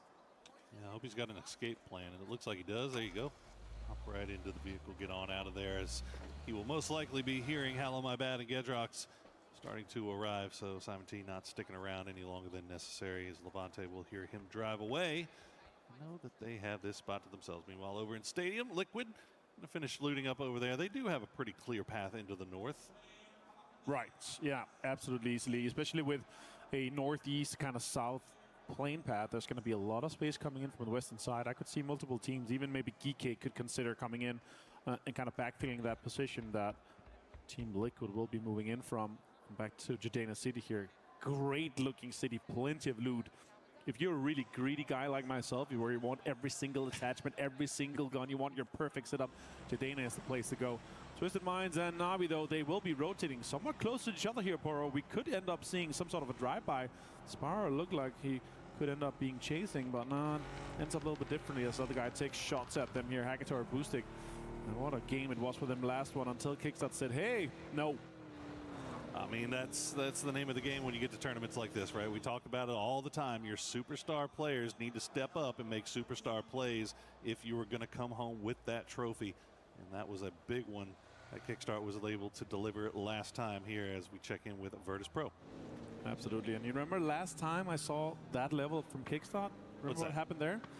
That was the last time they won Esports World Cup 2 years ago, right? And he was an absolute machine there. I always praise Matt for his growth throughout the years we've had here. Had the pleasure of him through the last 9 years, where he grew so much into a fantastic player, and now in a more senior leadership role on the team as well throughout the last 6 months. It's been amazing to see him, how he's been able to develop here in his full sense, and Navi are being able to getting in kind of close here, and these is really high priority positions, and they're spreading out quite greedily. We could end up seeing them being punished, or even with a pull-up from some of the teams coming in. Yeah, they're kind of taking shots just to, I think they know that Full Sense was kind of hovering around on their south side. Taking a few shots just to make sure that Full Sense doesn't get any closer. We'll keep an eye on that while we check in with Geeky. They're coming in from the south, but Liquid is posted up here for a camp. Curdy holding that rock initially. Geeky, I don't know if they suspected something or if this is just their normal pathing, but it's working out pretty nicely. The trail man, though, will take a few shots. That's going to be Songjang. Did he actually lose a tire on that? I'm not sure if that was a tire pop before he just decided to get back around here. Songjang, half HP. Luke 12 finds him with a headshot from the mini. Nice shots there from Luke, and now Geeky has kind of started to scatter a little bit here. They were breezing through, and they turn around off of that knock, but the flush will come through, so Liquid will pick up one. So some good proactive play coming out on the part of Liquid. Dapat lo. I like that. They were set up somewhat far. I don't think they expected that exact path that they were going for. As we are going to see that new circle popping in 1 minute 45 seconds. There's plenty of time to find you, but I can't. Returns the favor quite a bit here for Curdy. Shots are coming in here. Does a lot of damage to the units. Jumped out. Now he has to reload, though. He does have an EMAG and an 8X. Lots of damage can be done, and especially tires can be taken away here from Kurt, and he's going to have to potentially get some help from the rest of his teams, and now all tires are gone, so it's just going to be the soft cover from the smoke, and other guys are pulling up. It could be a trade 1-for-1 as Liquid is also moving in to get some help deployed here for his. There was so many moving parts to that, and we'll break them all down in a second as we wait for this fight to end. Purdy does manage to get to the rock. Park Pro will pull up right underneath. Kurt does have support now in the form of Cowboy. He's got Luke 12 up on the high ground. That's a good grenade will find EJ, but the man up close is still there. Luke 12 Cowboy, though, they're going to close on Akan now. 4, ayo mau ngapain lagi kayak ya? Rata gigi.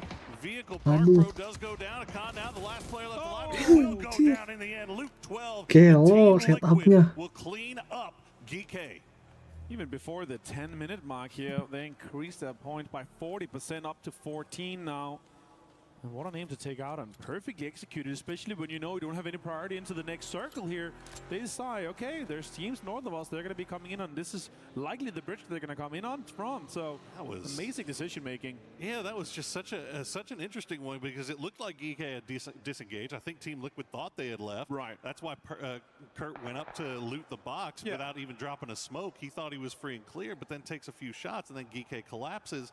And you figure GK had him kind of dead to rights there for a minute, but couldn't get the knock. Kurt doing a good job of staying alive there long enough for the rest of his team to get back into position. And once they were there, boy, it was just instant collapse. Depannya Vitality, ketemu VC, The new circle is mungkin bisa ketemu GAM juga ini. All the way back up north, which is good news for Team Liquid. Yeah, absolutely. One of the teams to be furthest away from the circle if you discount T1 here, as they're moving in slowly from the stadium side. And majority of the teams are going to be coming in from the southern and eastern side here, except for the teams that say, all right, the northern shift here, there's going to be space on the west. Gen G, though, they pull up on AGAL. Waduh, AGAL kena 2, Imas yang ngeriawin lagi. AGAL just cannot seem to avoid early game conflict so far, but they will find Bean with a panzer to the face. That'll be Sololzi collecting that one. Destroy taking some damage here. Sololzi has been spotted out, though.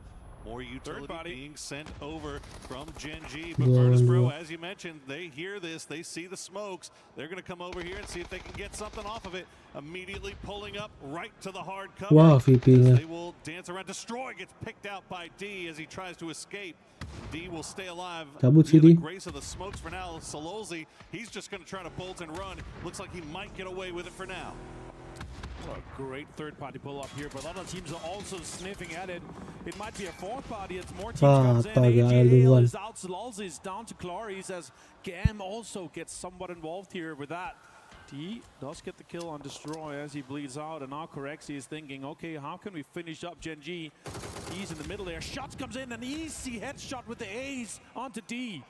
It's good work from Virtus Pro. One left for Gen G. Virtus Pro fishing with dynamite right now, but they don't spot out Aduh, Sol, nembak duluan. He's gonna go down in the end though. But they need to get Nixie back on his feet quickly. As you said, a lot of teams sniffing around in this area. This is just south of dead center. Very central location indeed, as GAM is now trying to get a little bit further north here. They're trying to solidify themselves a spot dead center. They could be driving straight towards 17. Navi also here, close to full sense. So pretty central location. Very, very high priority spot here with the high ground. Xiaowu, they pulls up and finds Tanwu. A lot of early game action here on Rondo as GAM now squaring off with 17. 2 down for GAM as 17 hold the line in the gas station. Wembo and Little Ghost on the way to provide some support. Looks like they're going to arrive just in the nick of time, but you've got Vitality sniffing around on the north side. Long range shots from Gedrock's going to do some significant damage to Xiaowu, but not enough to get the knock. Wang F low, sees him on the other side. You cannot shoot through this. Wembo getting his cars washed as Hong F managed to heal up a little bit. He's going to push through the smoke aggressively here. Is Wembo ready for this? He could be. Shotgun in hand, jumps through. Anjir, depan muka. Great shot. Depan muka di shotgun gitu sih. Nangis aja. Sneaky lad. Got in there. Cabut. Kill. It's amazing. Did he got waxed. Free waxing with that car wash. Well, 17 still managed to keep 3 up. GAM just going to try to escape now with what they've got left, and you can see the shots just coming through as we have ping-ponged a hard shift once again back down to the south. So the compound that Virtus Pro had taken, dead center right now. This is why ping pong is the favorite past hobby of a lot of PUBG pros, because the circle just goes everywhere. Ping pong all the time here so far. for Esports World Cup 2026. Purdy Curdy and the guys from Liquid actually managed to grab a spot outside the Northwest, but they have to figure out what their path into this circle is going to be. Virtus Pro, dead center, Na'Vi in a great spot. Twisted Minds also set up pretty great. Liquid has to figure out, are we going to go and try to get in from the northern side or from the west, as we see mortar fire coming in. Liquid's biggest problem might be Falcons as they hold on a compound they were already getting shot at from range. This might be just pre-mortaring their next spot to play. Yeah. Team Vitality will immediately hop back into those vehicles. They've got Gedrox right up front, but you see Twisted Minds has angles on this. They have to drive through the gauntlet of Twisted and 17, and Shadow Esports also heading over in that direction as the knocks will come through. Team Liquid are going to hug that western edge a little bit. They did see GAM retreating off into the blue, but it looks like GAM is just going to take some damage here. Team Liquid has to make this long wrap though to avoid Falcons. Not sure if they are fully aware of Falcons' high ground position. It could be another situation where they're going to have to, divert or pull up and just try to take the points here. They've got time to wait and try to figure out what the best path in here. And Luke 12 is actually figuring out that Yulin might be completely open as Kickstart from the glider has so much information. Simon T finds example though on Twisted Minds as Vicious continue to be vile against the rest of the lobby here. This has been Falcons' MO, putting Kickstart up into that glider, especially on Rondo, just to make sure that they have eyes on whatever's going on here as we see the grenades start to fall here onto Vitality. That's going to be a good one from Hansy. Will take down 2 members of Vitality. I think they're down to just 1 or 2 left alive. Other freighter, Gedrox and Levante just trying to survive as Nixie's going to steal that one away. Shadow just playing around the smokes, but they are getting pressed at from Virtus Pro, from Na'Vi. They're going to have to leave here or fully commit, and that's what they're going to do is he's going to take out his own teammate. Oh no, that's not the right time for that. We get real quick rest here for Kamals, but maybe put him in the car and disengage from it here. Could be the play. More drive through and try to get the flush onto Vitality. Jexy is trying to drive south here. He's getting extremely close to Na'Vi. That's a dangerous team to get that involved with, as they have that high ground compound that's extremely vital for their further campaign here. The next circle did ping pong a little bit again as Vitality is out in 13th place, and we're gonna go west. And Team Liquid do manage to avoid Falcons, find their way into the zone just off to the west of Virtus Pro. They're in a good position here. They can hunker down if they've got, I mean, they've got plenty of time right now to dig and set up their position, fortify themselves. So I think they should be okay for now. We see Shadow trying to get back into those vehicles after getting their res, try to avoid the line of sight of Na'Vi, as Vicious will have to push right into Twisted Minds, but Twisted is ready and waiting. Tycon and Duckmite immediately taken down, and Simon T is going to be the next one on the list. Twisted Minds holding down the fort. Easy play for him. Saw him now. He's going to take it out. Rata lu berdua tuh. Vicious out. 2v4 and getting 4 points on the board for them here. Sure, they're going to have to make a move to get inside the circle here. Nixie continues with the mortar fire on the rest of the lobby. Finds Jexy. Can he find more though? And 17, you can see there, seeing these mortars, they're seeing these smokes. They need to find somewhere to play, and this is looking like it might be okay, but they also would like to wait for the mortars to stop falling before they make their way. And Nixie's going to find another one. He is making that mortar do work for themselves right now. As 17 will drop the smokes down and try to fight their way uphill. Waves come in as well. That's going to find some damage onto Kamala, but steal the kill on Hansi as well. Chan continues to be an absolute fragger, both with the utility and the guns. So M17 Gaming wrap this up quickly. They are inside the circle here, but they've got pressure from multiple sides. But also, Twisted Minds could come in from the back and kind of tackle this position. Miles takes lots of damage. Cards are on fire. He's not going to be able to get further than this. So much pressure onto Shadow at the moment. This is really tough. Kamals is just going to have to play survivor mode right now as we get a quick replay of those mortars falling on top of Vitality. It has been mortars as the story of this match here on Rondo so far, doing so much damage. We see GAM trying to finally make their way back in once again. They are down to just Wong F as he is trying to go through that gauntlet of 17 and Falcons. Looks like he's going to make it through with just a sliver of HP left. Kamals gets out the nade. He had 5 nades. Better get throwing on those because that's a lot of damage. You could potentially fend off some of the 17 players. Tickleton does find Wangit from GAM, so they're out in 11th place. As Navi is engaged on the southeastern side here, damage is done to T1. Gini loh, god gua Katori. Wah. MK14 and a 6-6 14 dipakai loh. is my worst nightmare, including all the players in this lobby. And this is a more aggressive posturing that we've seen from juga kan akhirnya baru diomongin. Itulah kalau gue anjir. Gitu dibilang kalau nggak kena, langsung kena ternyata. Whatever they see, you know, we have seen them play a little bit more cautious when they were trying to make the finals. Now that they're here, they're starting to open up the aggression a little bit. As Hakatori will try to get that grenade ready. No, it's going to go back in the bag as he hears them hop in the Anjir, sakit. 90. Ya, kena juga lu mau ngapain kocak. We'll find Heather and Ian will get taken down by Spiro. Boostic confirms us. Make sure they enter the points here. 3 points, 3 kills on the board for Navi. The circle did shift once again on the western side. Myth, Team Liquid and Falcons are laughing as T1 is eliminated in 10th place. We haven't even gotten a chance to really talk about Myth just yet because they haven't really been involved. Nothing going on the south side, but they have so much control, so much information about what's going on off to their north. Now they're starting to take a few parting shots at Navi. Team Liquid, though, has spotted them out, so it will start pulling themselves back together here as Falcons are also controlling what's going on in the northeast, as 17 still have not been able to rid themselves of Kamals.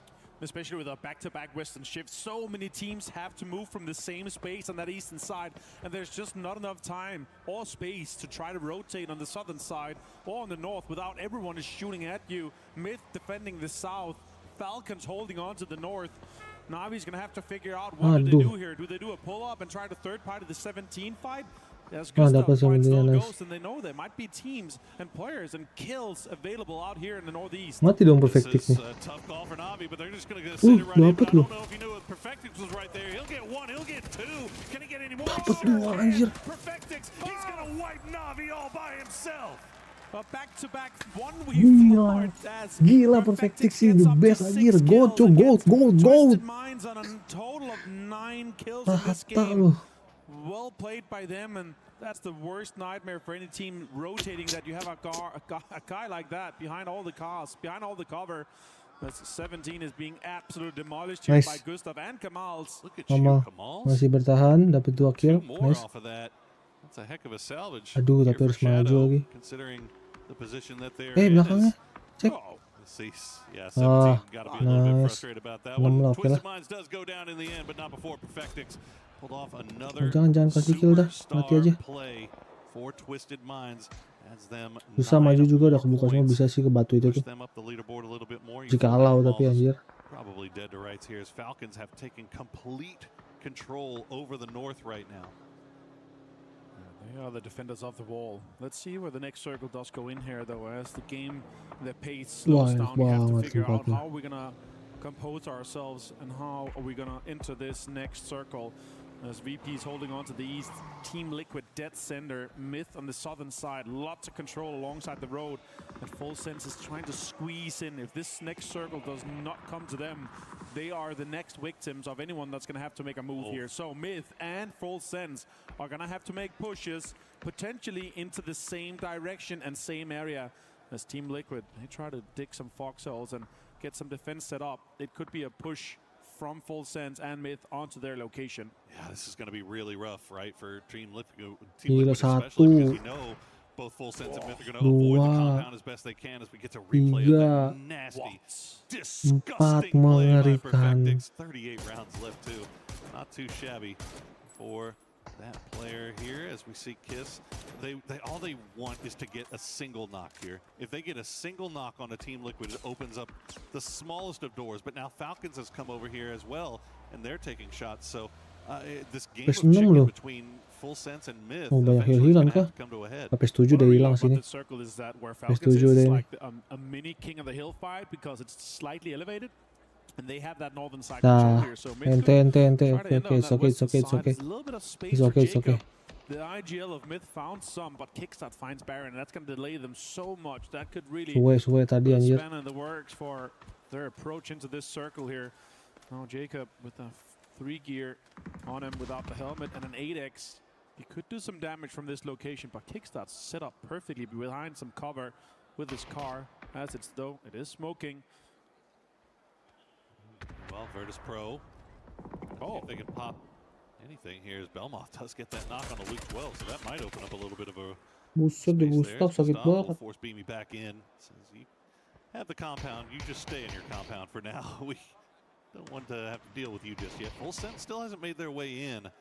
They are just kind of edging around. Falcon sih kayaknya. Is now fully committed onto Team Liquid. Alo, he's going to get one, but he's going to get taken down by Baron. We'll see if Purdy Curdy can return the favor with a well-placed grenade. He's just in range. Will it land? It's going to bounce off the vehicle.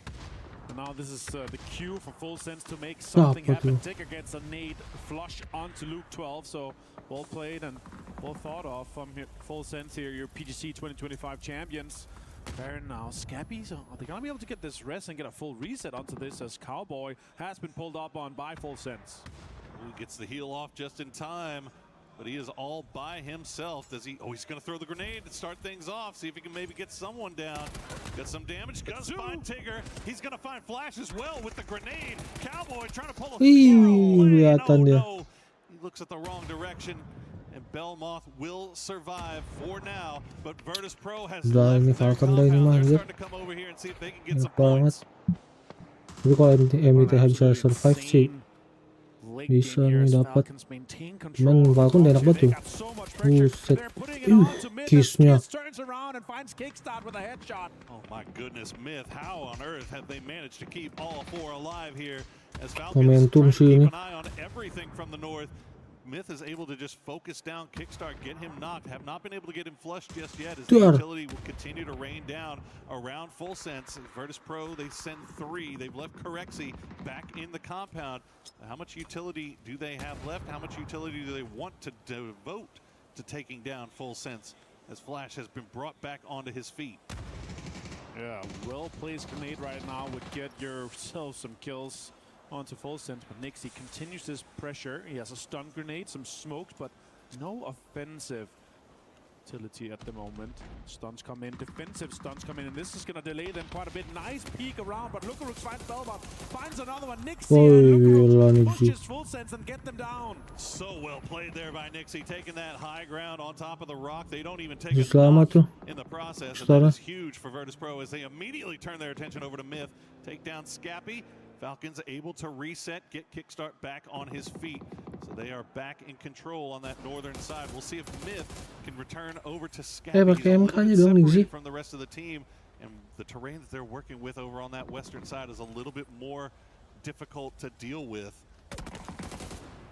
Oh, great shots with the 3x spray onto that Orc here. He's got plenty of bullets to do so. 1,000 damage almost for Nixie and 5 kills. This is his game. Surely that's a man of the match right there. Tick and Falcons are moving in, and this continues to be that rough fight for terrain as the fight for the King of the Hill continues here in this game, match 4. Seen a couple examples already of that excellent European marksmanship. Started with Hackatory, then it was Perfectix, now it's Nixie. Can Nixie carry his team, join the rest of his team? Getting a victory here, but Myth, they're going to just go ahead and full send, and Nixie is there for it. Nixie collects his 8th point as he is going to taken down by Tiggleton. Not flushed out just yet, but he's brought very low. And now Virtus Pro, they have a decision to make here as the rest of Falcons will hop in vehicles, start going for the roundabout. Nice Panzer Faust from Lukarux, takes down Gustav, but at least it was only one of them. It's a 3v3, not sure, but still 3v3 in standing. Corexi finds Shrimsy, and there's a lot of pressure on Falcons right now. 7 kills so far. Lukarux catches a headshot. Lukarux has to hide behind that cover. Kickstart has the Doritos still to play around with that. Panzerfaust's going to sail a little bit wide for Tig. As Shrimsy, oh no, he tries to crawl out from behind the rock, but Lukarux is on time. We'll find the knock on to Tiggleton, and now it is all down to Kickstart. He's got a rock to play with, and he is outside of the zone, and the rest of the Virtus Pro gang is starting to collapse on top of him. All right, Beamy just sending it around, and now he's at the high ground anchor position here, and Kickstart might just go out and see if he can get just one more point here. Oke, lo berapa kill tuh anjir? 13 kah, VP? Gokil. 15 kills. What a way to assert dominance over this lobby. Super well played Virtus Pro, and super well played by that man right there, Nixie, going nuclear in the late game to the tune of 8 kills for his squad, holds the line and secures them the victory in the end. Falcons had an opportunity to try to make something of it, but they just weren't able to capitalize on that knock the way they wanted to. No, I really like the way that they're approaching it. It's okay, we have a knock here, we might have an open position, but they're just not ready for Lukarooks with that Panzer on that southern side. He was playing it so smart.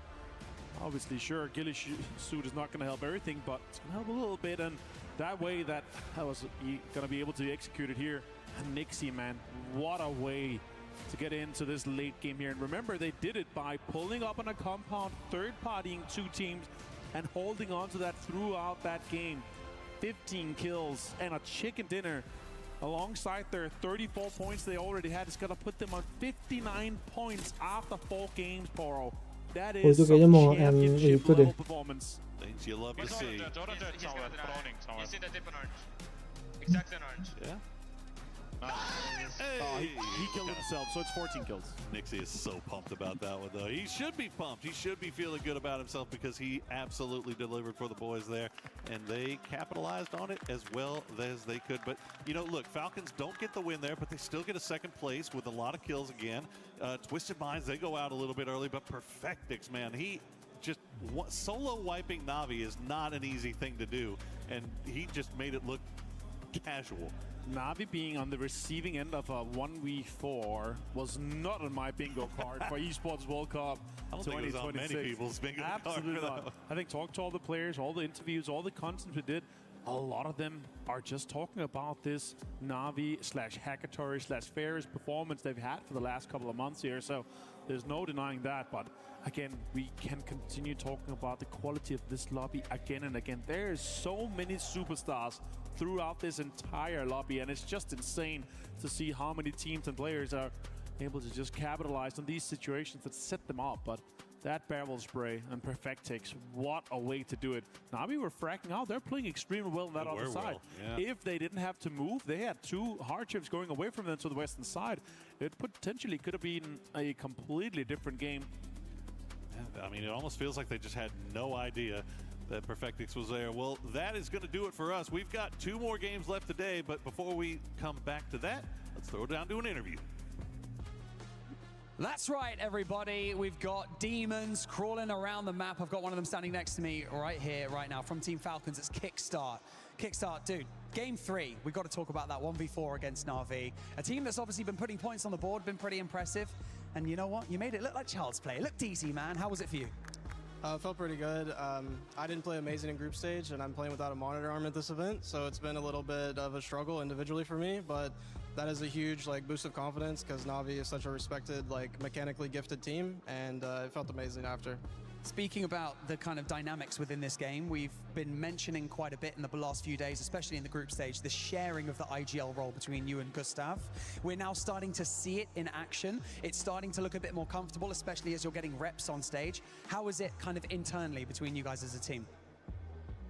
It's not really sharing. It's kind of fake to say that. He is the IGL, and obviously I can speak up a lot in late game and stuff like that, but I mean, he's just better in the meta than me right now at IGLing, and I'm not the best person to take criticism, and I think over a few months, IGLing is just a really stressful thing, and I think I don't know, I'm bad at criticism from teammates constantly, and it kind of destroys my confidence because I really take in everything that they say, and I think that just tore me down as a player. So Gustav is the IGL. It's not a sharing IGL. Obviously, I can make calls in the late game, but we're not sharing, you know? That's good to clarify that, man. I appreciate it. I also think that Polaris had an opportunity to chat with Gunnar, previously. He said that today's zones haven't exactly been the most helpful for you. So in those situations, is that the time to take risks? Because obviously we're in the finals, the pressure's on, the stress levels are building.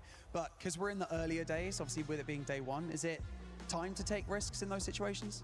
Yeah, the first zones were just crazy zones, and when you get these zones in third person, it's kind of there's not much to do, and especially with the new zone changes, all of them are faster, and you can't really play edge as much, so just complete meta shift. So in those situations, we just try to get kills early game. I guess you can say it's more risky, but yeah, I mean, especially the melee game, when you're not on melee and you don't have an EP or any good access to the other side, then just crash the people in front of you, take the advantage when you have the advantage, and I think that's what we're trying to do now. Well, it seems like you guys are picking up steam. You're climbing up that leaderboard kick. Thank you very much for joining me in this interview. Falcons climbing all the way up. I think they're currently sitting in second place. An impressive day one, but we've got so much more PUBG action coming your way right after this.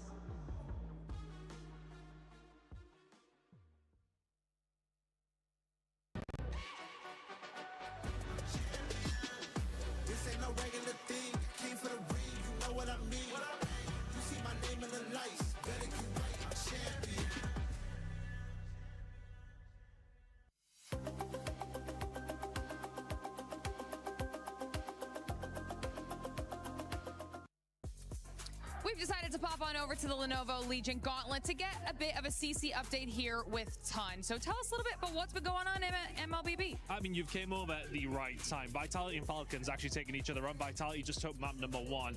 We're playing a GSL style format here for MLBB, and it's coming down to winning 2 before you lose 2. Both these teams won their first game. They are teams who are expected to at least finish in the top 8. They then went and played up against each other. First map, I said, went towards Vitality. The winner goes through the playoffs, which is next week, which gives you like that time to chill, see a bit of Paris, do a bit of shopping, all that kind of thing. Which is another bonus, obviously, to being here at EWC. But yeah, for both these two teams, it's a big game to get through. You want to get yourself through, guarantees yourself some club championship points. Especially with Vitality already at the tippy top of the leaderboard and Falcons looking for that win. I mean, this was kind of pivotal. So obviously still lots of action left in MLBB. So we'll check back in just a little bit. All right, there's a lot going on here at the Esports World Cup. However, the greatest challenge yet is still to be ahead of Clinton, paper thin, as he now tries to challenge one of the biggest hurdles we may have ever seen here at the Esports World Cup. Without further ado, it's time to go. This is now rearing up for it. He's going to be gearing up for exactly the challenges and just to test the waters just a little bit here. Going to be approaching the first step here. See if he can do it. Okay, he's not. He's on. Is he going to be able to keep his balance those enough to be able to actually make this work? As he's going to be taking a few more steps here, moving on forwards. He's trying to find a little bit of his footing once again. He's able to find it. Whoa, whoa, whoa, whoa, whoa. Okay, a bit of desperation there, but he's been able to stabilize. Not too bad at all. Seeing if he can really get his head in the game. Moving on forwards a little bit further here to be able to try and actually take this last step and see if he can be able to make it. Will he be able to do this here for the Esports World Cup? Yes! Oh, what a maneuver! What a maneuver! Oh, what a play by you. What a play by Clinton. Unbelievable scenes here at the Escalator World Championships. I want to get your thoughts about that performance. Yeah, I mean, it was a tough start there. You could see that, you know, I really had to get a feel for the speed and the momentum of the stairs. Like, this is one of the most challenging events we have here at EWC, but we got there. We got there in the first step. Do you think this is going to contribute to the club standings at all? I mean, I don't know. I really hope not, because whatever team I'm on is definitely hurting after that performance. It wasn't my best. Clinton, thank you very much.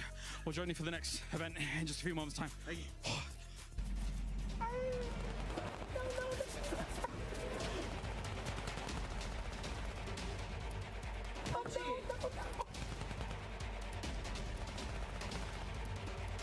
Quick club championship update for our side of things here over in PUBG Battlegrounds, where we've seen some big important wins. We had a win out of T1 in match number 1, a win out of Navi in game 2, and then a second place finish out of AGAL in game number 3. And that's big for the likes of Navi and AGAL, as they were some of our top 3 squads on the leaderboard heading into week 3. But of course, that's not all we have in the lobby. We have Liquid, we have Twisted Minds, we have Vitality, we have Falcons. So there are so many other CC squads that are in this lobby looking to get some points on the board, and a lot of these teams are very capable of taking this whole thing home.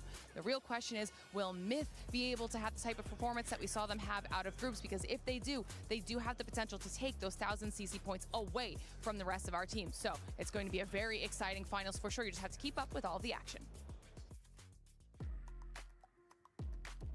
Such a nice day. Starting to heat up here on day 1 of PUBG Battlegrounds at EWC 26 Finals.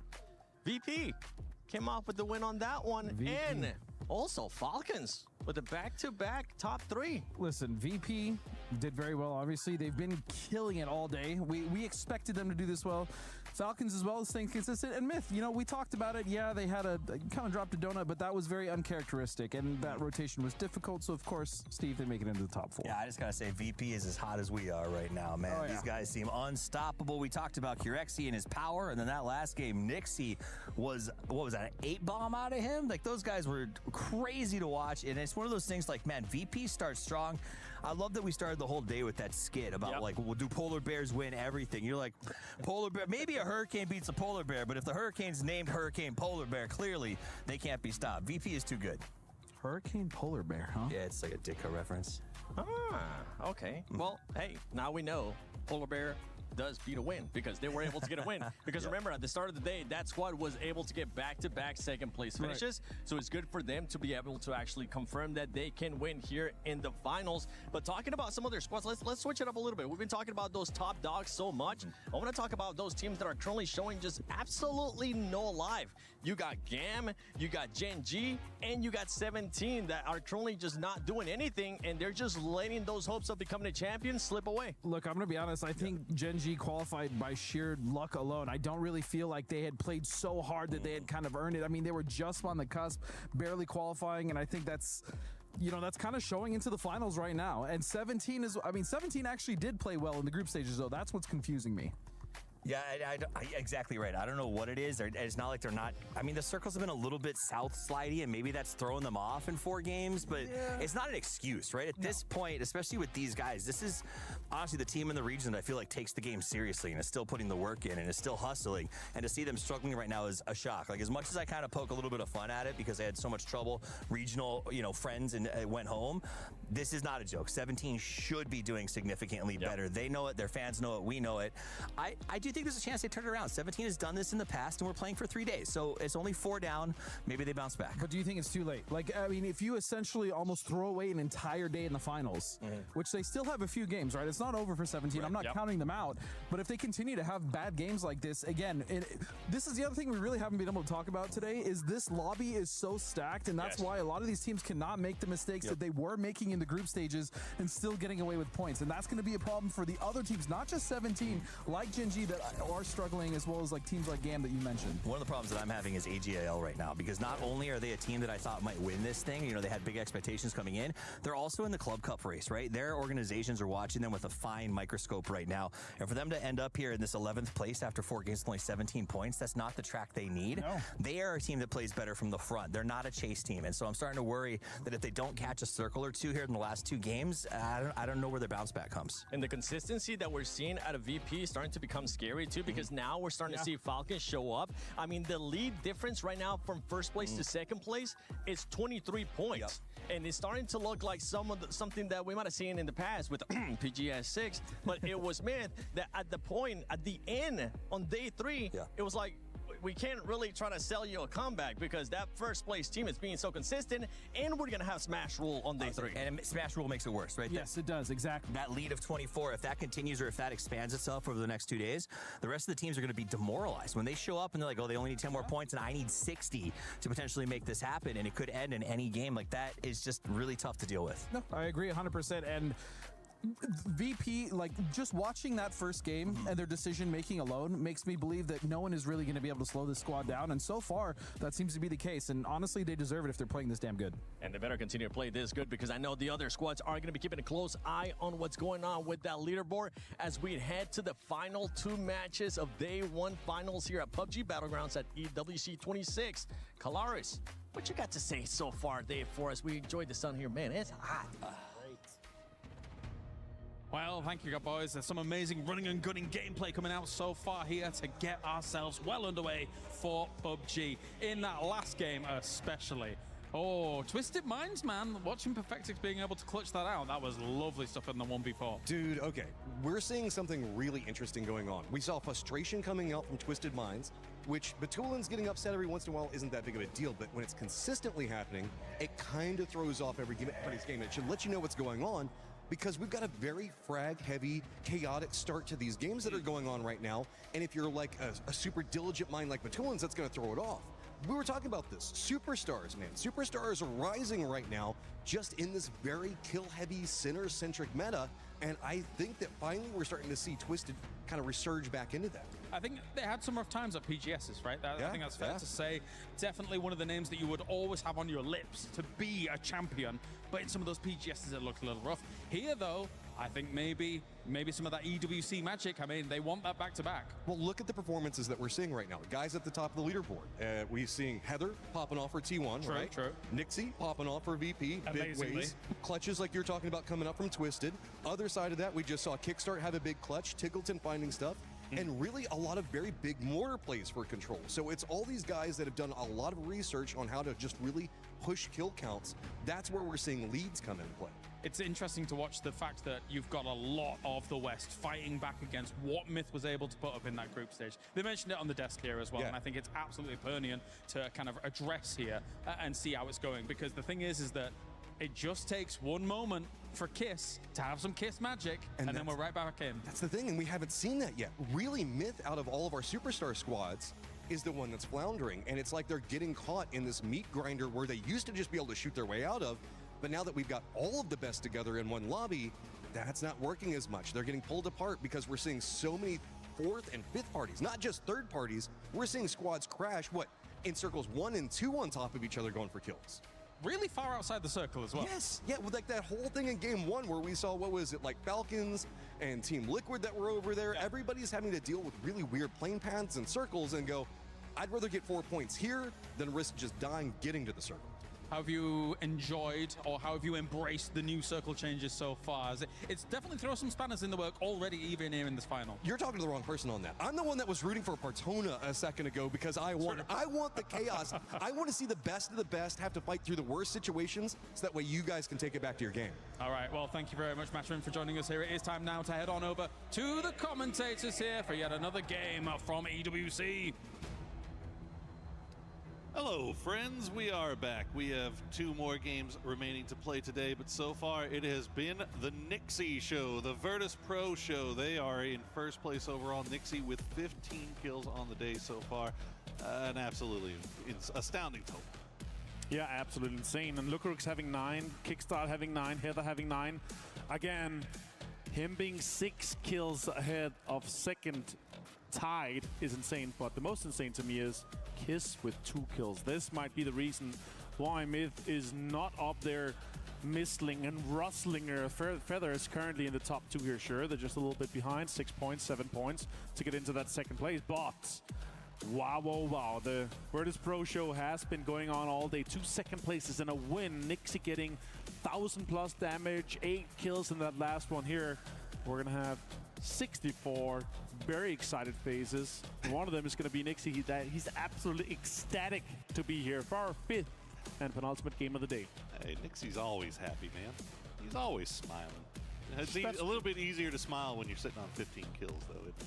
Yeah, I don't know how much you're going to smile when I see a GK and a Vitality hot dropping an army base up on the northern side as the plane path comes in from the north and goes south-southwest here in between Songam and Hosan Prison. More teams are going to be going in that same direction here. Competition for cars, competition for areas, and Vicious, Vitality, and GK being that close to each other is pretty scary considering the amount of alternate drops we have in. And the biggest surprise to me here, obviously, is Full Sense also has that. This is an alternate drop, but they could get into their central drop of Hosan. So everyone was like, okay, yeah, Vitality's maybe going to get that, but everyone's just getting involved here. Ooh. Wow, what a circle to start things off with. I'm not saying VP is looking great already, but that's a home turf circle if I've ever seen one. But I can't find Levante as Buset, GK dah and perang Vitality aja nih. kicks off a fight here from the get-go. Started off quick as GK trying to take care of this as quickly as they can. Get Songjang back on his feet. You see the rest of Vitality are still kind of hovering around. Gedrock's already in a vehicle, but it looks like he's not going over to the army base. Instead, he's going to try to wrap back around. But Vicious is starting to look over in this direction. So Vitality need to be looking in both directions right now. Vitality might be in a burger in between these 2 teams here, and not going to be a fun time being in this early here. They had a somewhat easy entry into the circle, considering everything here, though, Poro. And again, like, you would just prefer not to fight all of this, especially with might being two teams that's going to be involved as Dogmai with the M249. Your favorite gun, the bullet hose, Poro. I love it. That's going to be scary to drive past or even run against. I'm not sure if they're thinking that they turned around and got involved here. As if you see a team that's stretching towards Shipyard, you're going to think, okay, they're going to get plenty of loot here. We're going to take some little camera show here in the prison towards Falcons.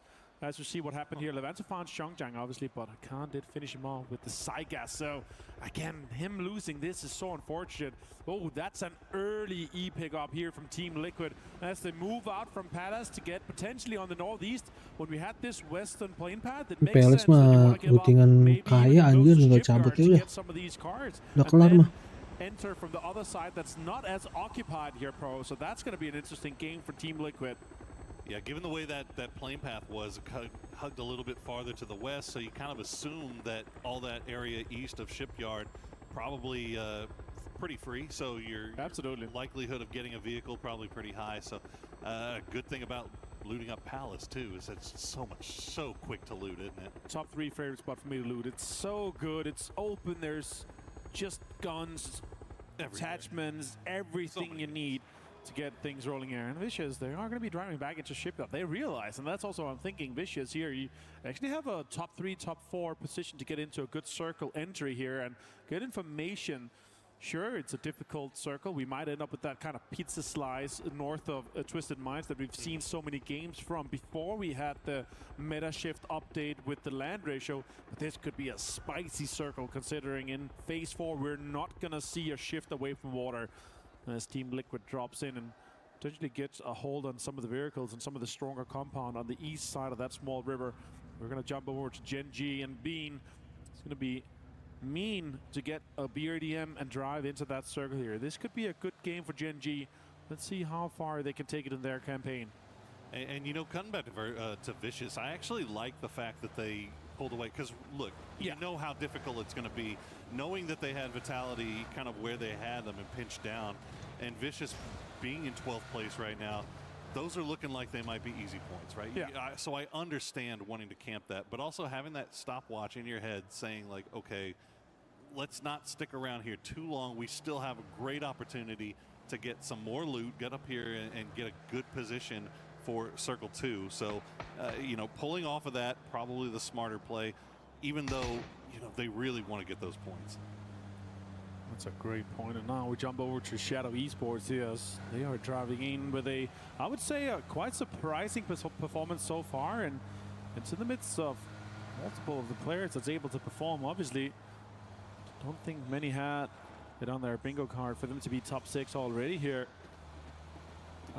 Might have to wash your hands and get ready for the action. Shadow Esports with 28 points here. We're jogging just 7 points away from second place. They have not finished a game outside of placement so far today.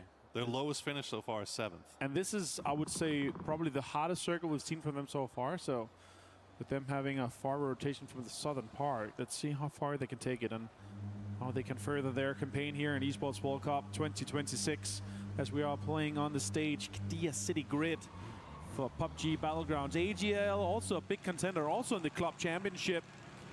They have been one of the favorites to be competing here for PUBG Battlegrounds as Ferris and Navi are going to be flying over and seeing all of these vehicles below them. I wonder if Navi is looking to get involved or just have the information be shared in between.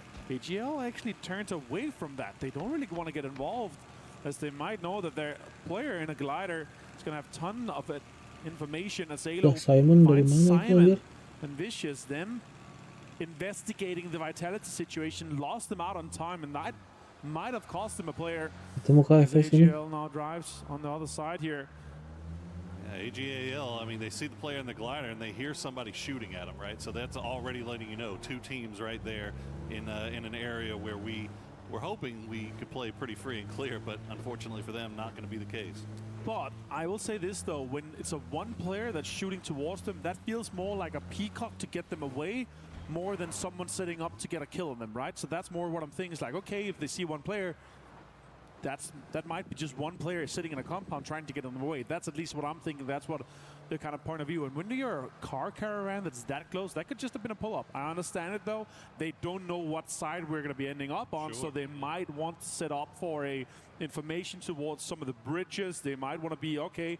How do we approach that circle? Let's actually see if we end up getting something crazy like a Yon Chong circle here on the northwest for a big shift as T1 and Gen G, the Korean brethren, are getting involved with the fight here on the western side.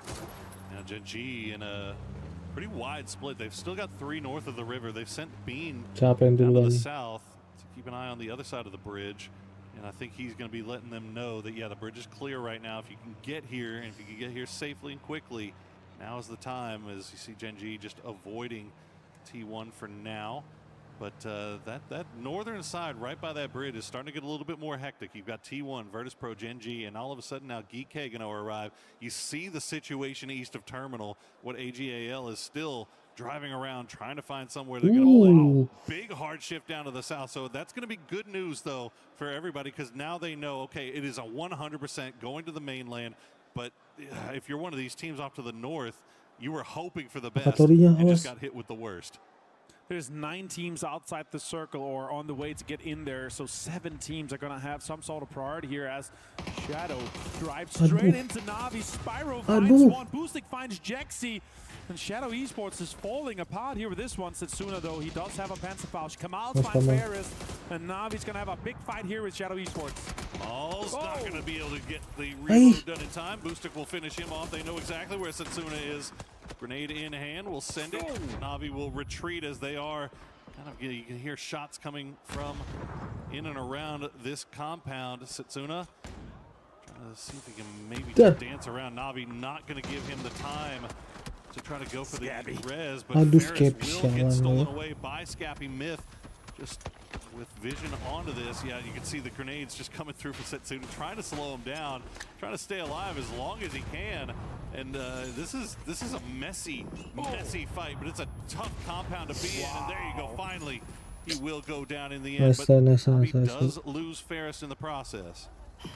Yeah, they have to decide, are we going to continue this in this center compound as a 3-man, or if it goes away, going to have to try to go for res. I don't see a world where Navi goes for a res, even though that's so unfortunate to lose one player when you're sitting somewhat dead center in a top 3 compound in the current circle. But what an easy wipe it was for them.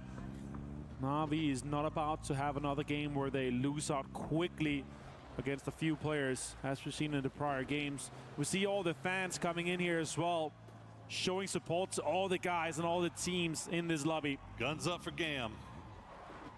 They are 4 strong. They are currently on the south side of this circle right now. They've got a nice little position. We see T1 and Virtus Pro. They run into each other trying to cross the bridge. I think that's T1 being forced over in this direction after dealing with Gen G early on. Type doing his best to serpentine in a boat. We'll see if Nixie, he's been on fire so far today. Lands a couple of big shots. Can he get the last one that matters the most? He cannot. So Type manages to escape. And this circle could still go up until the northern side here, the somewhat of a pizza slice where Twisted Minds usually loots. They have hungered down quite a bit here.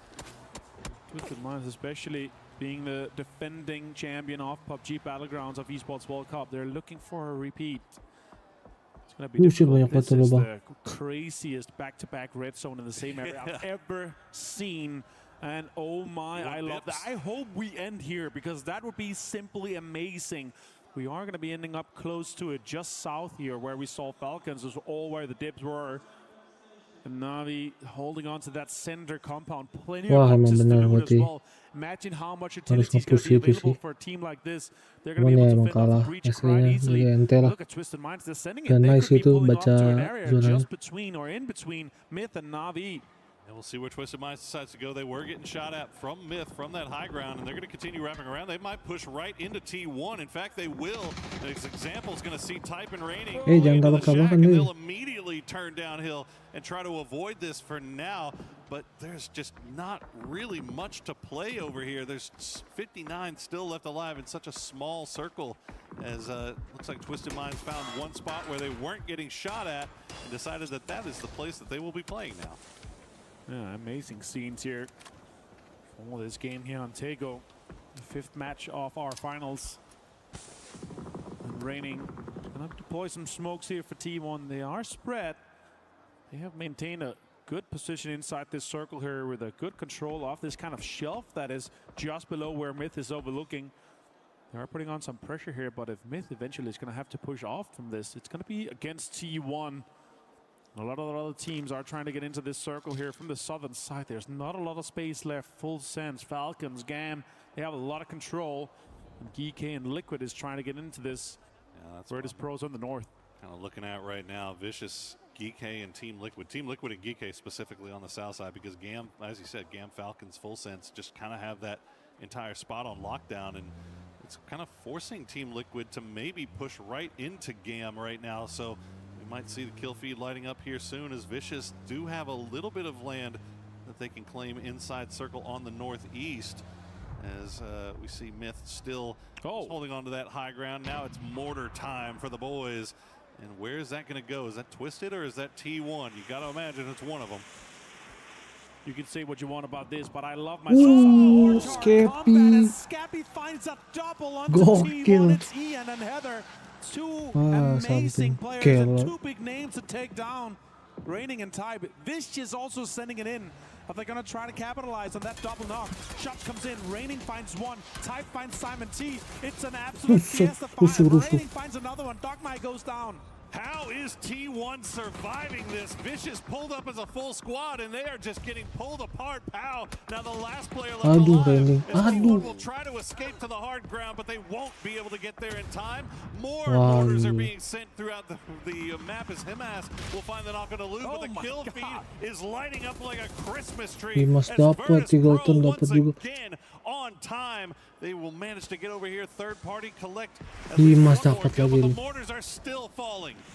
There's an absolute insane amount of mortars coming in from both Tickleton and Himas, and everyone is just fighting for Trigonometry is real, guys. sending it in to try the third party. Correction does go down. Lukarooks might be able to be saved here as the mortar range stops just a little bit. Oh, Myth is back on it. Kena ini kena. Udah cabut, kena ini. They're driving in close here, just in between and close to Twisted Minds.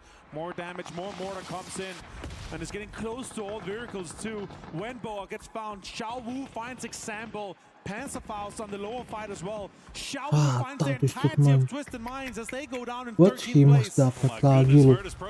Dimas dapat lagi lu. To take down 17. No one is safe in the open ground as Xiao Wu will be the last one left alive for 17.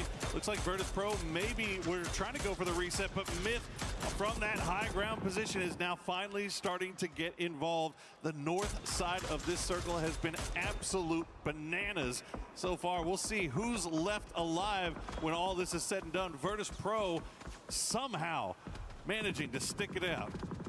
Yeah, being 3 alive here is massive. They got a bit of cover. They've got some ridges to play, and this southern shift enables all the teams that are struggling to get in to try to sneak into this circle here. Navi still laughing with being dead center in this one. Purdy Curdy finds a con from GK as this southern fight continues. Vitality is in there. Falcons, Team Liquid, GAM and GK. There's going to be little space left available. Now 17 goes up against Salute. Gen G as Salute took a lot of damage from that utility. Nades has been deployed, and they're fighting outside the circle as it pushes in. It's going to close in 1 minute and 10 seconds. This is just Lil Ghost by himself right now. Genji, you see, have that BRDM, but Tiantian and Xiao Wu not in any position here. Aduh, timing banget anjir. To Lil Ghost, he'll have to play the walls, hops outside, does a little bit of damage, drops the Molotov, will get the knock on a Dave and immediately traded down by Bean. Soul taking out Bean as well in the process. So they need to get that man back on his feet because the blue zone is coming. Yeah, straight into the secure vehicle and they extract that man. Stolen, yeah, sure. Beamy found it. No, they might be able to save him. It's the first knock, so they might have a way in to try to get that rest. But VP has pushed out aggressively. Oh boy, sekarang. As GK is now under absolute insane fire. Gila, udah main mortar di match ini, guys. Raining in. EJ is trying to set up for a defensive location around the tree as LAMY and Virtus Pro goes out for a more aggressive push to try to get some of the control on the side here, Poro. And this is going to be so vital as Team Liquid now sends it towards the center to try to capitalize on GK. They got that first knock, and now they're trying to see if they can make anything more of it, but Songjang is holding the line. Team Liquid is down to just one. It's Luke Will. He's got 1 HP left. As he is mati dong. Good grenade, though, will take down Songjang.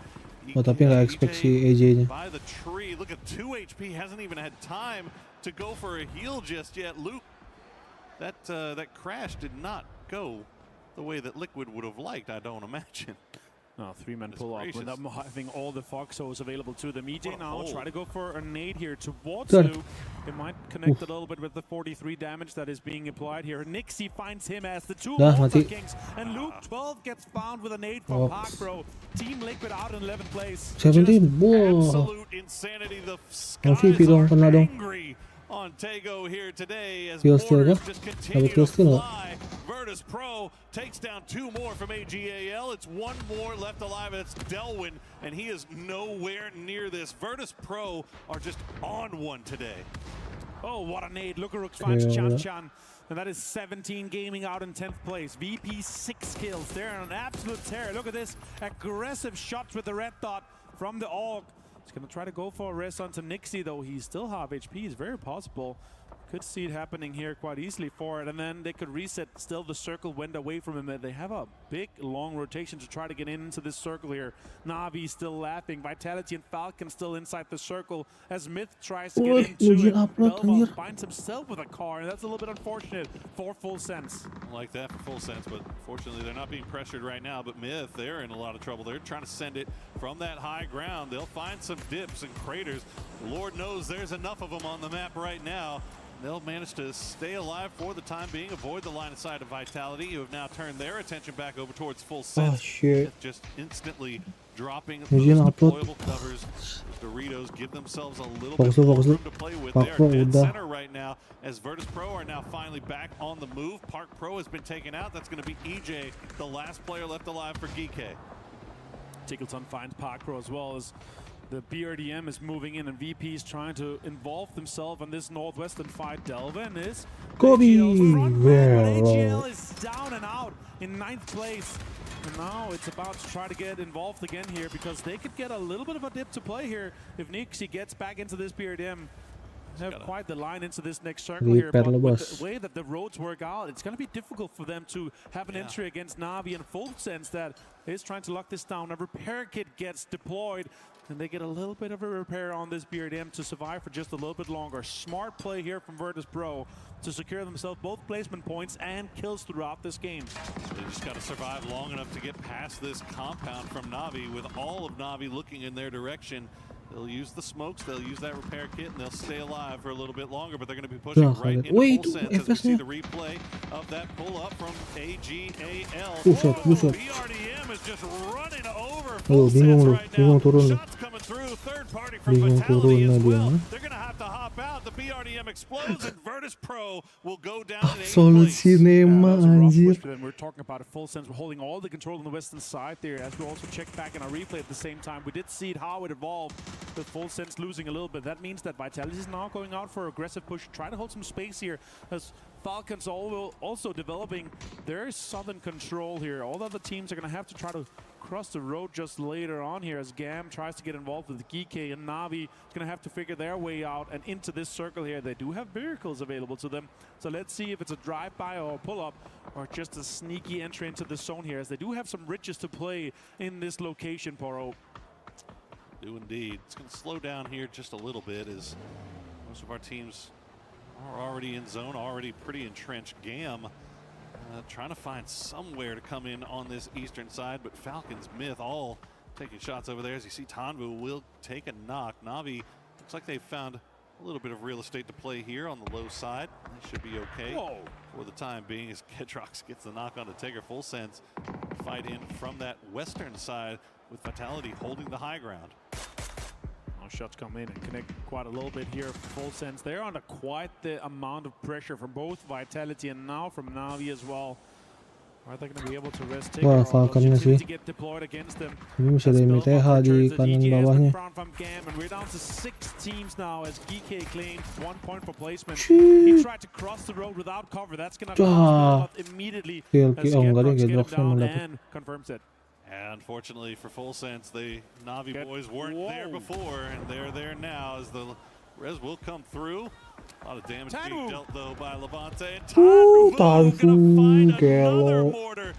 Goodness, the skies have just been alive today here as Kiss now finds himself the last player left alive for MythGam, looking over in that direction while Vitality is in a lot of trouble. They've taken knocks as Falcons have started to come alive on the south side. Terpati dari belakang Falcon. To survive that push across the road here. Vitality in the west, Falcons in the south, and they have really been able to control this space here. Got a lot of good bridges to play, a lot of good dips that's been created by all these small towns and all the red zones that we saw in the start of the game. Dapat yang now Gustav pushes up here. Ininya apa namanya? Waduh, ada BRDM lagi. Dapat high ground, BRDM sama luas zona. Falcon sini harusnya. Kalau nggak keculik mah, keculik satu yang jauh sih. Wang F oke. Gam ngamuk nih, gam ngamuk nih. That is great news for Falcons and for Navi, as VP was starting to gain a little bit of separation from the pack. You see 66 points in first place overall. Falcons and Navi could put a dent in that lead should they be able to secure a win here, but it is going to be difficult. Falcons have the lion's share of the zone right now. Everybody else has to move in. They have a BRDM as well. Guaranteed top 4, I'm telling you. What a way to do it. Sure, VP couldn't, but that was a difficult push, especially straight towards Full Sense. And now it feels like Vitality is going to be the next team to be on the receiving end of a lot of bullets. You know, if I was a weatherman today, I couldn't imagine to predict the amount of mortars coming in from the sky. Now again, pushing this one.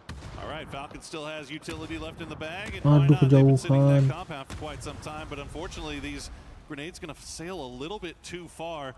They'll do damage, but they're not going to get the knocks like they would have wanted to. They still have that BRDM to play around, though, and they still have to keep eyes over towards Vitality, over towards Navi. Navi actually starting to get a little bit more active. They're sending 2 over to see if they can finish off Navi, collect these points for themselves before they eventually go down. Boostic has been left behind to see and make sure that Gam doesn't do a wrap on him, but doesn't look like Gam's going for it. Navi still have 1 left behind, looking over towards Gedrox. Haven't spotted him just yet as he's through the smokes. Looks like Kickstart was looking over that direction as well. As flashbangs come through, Gedrox just alive by the grace of the smokes for now. Soft cover is also cover, so he tries to maintain his life for just a little bit. Top 4 guaranteed. It's like deny here. He does not see where he can get more points. And now we're down to a 3-man Navi, Falcons and Gam. Navi fighting for that compound in the early stages and wanted with a full 3-man lineup here. Really paid off. Shots comes in and Hector finds Tanwu. 2 massive names on the mechanical leaderboard for these 2 guys. It's a heck of a start there for Navi. Get that first knock. Wang F gonna immediately pick up his teammate and get him out of grenade range. See if they can get him back on his feet. A few shots will come through as Falcons will spot out somebody. Nope, Gedrox will go down to the blue. So his point goes over to nobody. Cloris will have to lo bingung lu Cloris. Depan belakang ada semua, mati sih Cloris harusnya ini. He's gonna go down as he gets ticked down by 2 unfortunate blue zone grenades for him. But well placed there for Falcons with the high ground.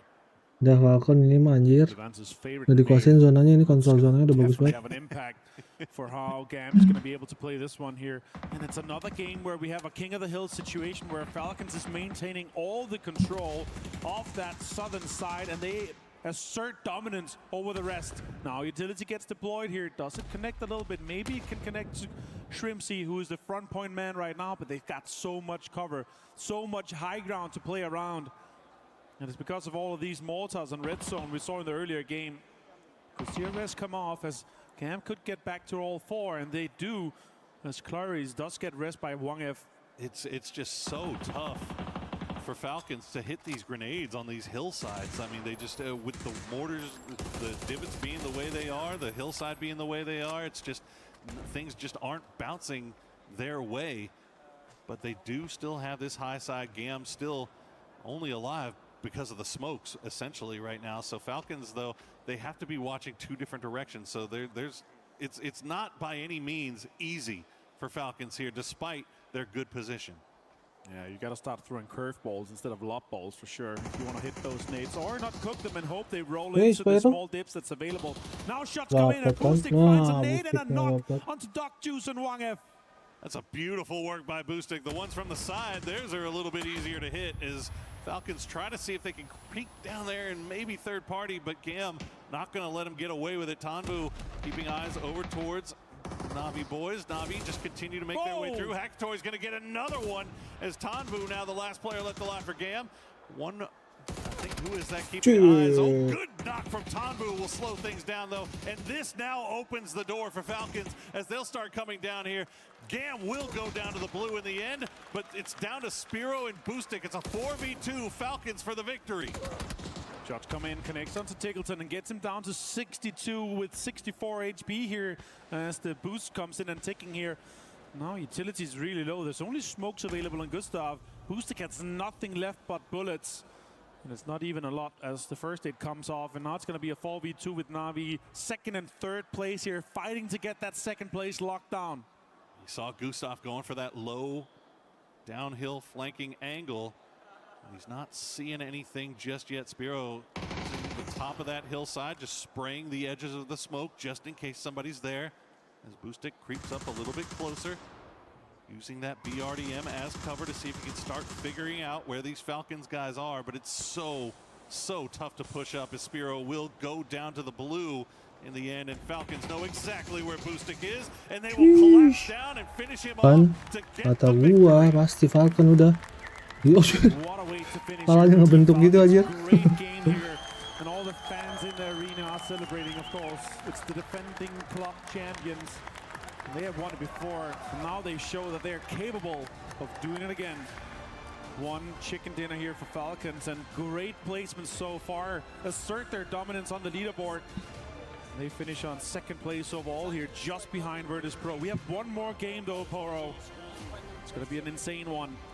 Absolutely, that was one more game, guys. One more victory there for Falcons. You could see what they were dealing with. I mean, the amount of patience that they had to show because they wanted to try to get active. They wanted to try to go and third party that GAM versus Na'Vi fight, but just having Na'Vi being disciplined and GAM being disciplined to have one guy that their sole job was to keep an eye on Falcons and to take shots if they peaked. And both guys did their job. SQSA bisa nih. Tadi sial banget sih rotasinya. Ngebloknya padahal Hakatorinya udah di belakang, masih di belakang tuh. Di rumah udah kekat anjir, cuma bertiga doang, cuman kena duluan dari yang rumah kanan depan itu. Penuh, mobil juga nggak enak anjir. Nyampenya kan, nah udah dia ready granat bisa. Kalau barang 4 nabrak bisa langsung, dia langsung tetap 2-2 dulu sih, aduh ente banget sih. Lalu udah bagus banget itu kalau dapat itu rata Na'Vi masih bisa zona itu. Tidak dapat zona masih bisa muter. Cepet banyak kill lagi, cuman ente lah. Na'Vi masih sedikit lebih kuat ya di match ini, cuma tetap SE lebih kuat. Oke, walaupun Hakatori my gold, tapi kita harus tetap SE bro.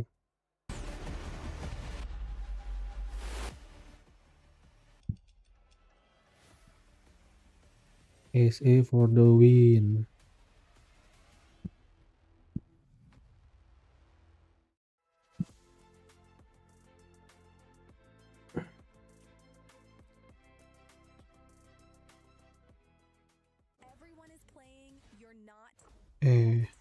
Ntar guys. is your all-in-one platform to compete in fantasy, pick'em, and quests for a grand total of $300,000 in prize pool.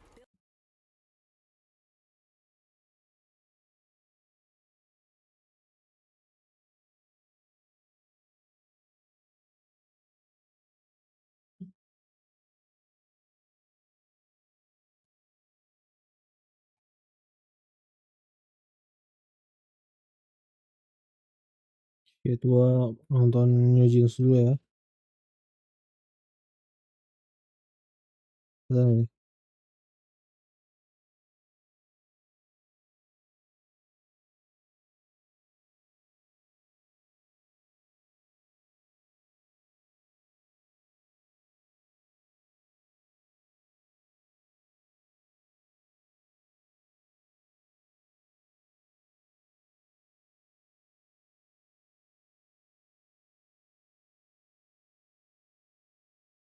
Anjir lah.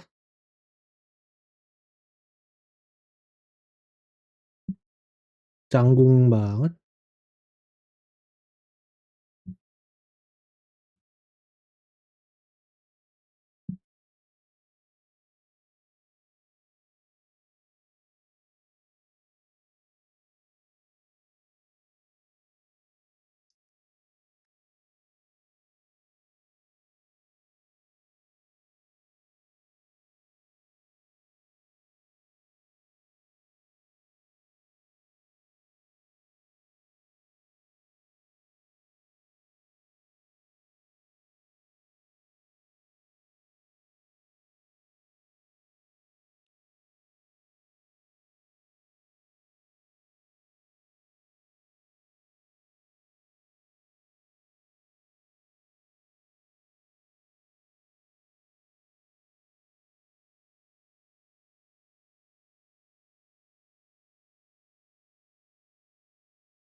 Kok Hani kayak canggung banget ya?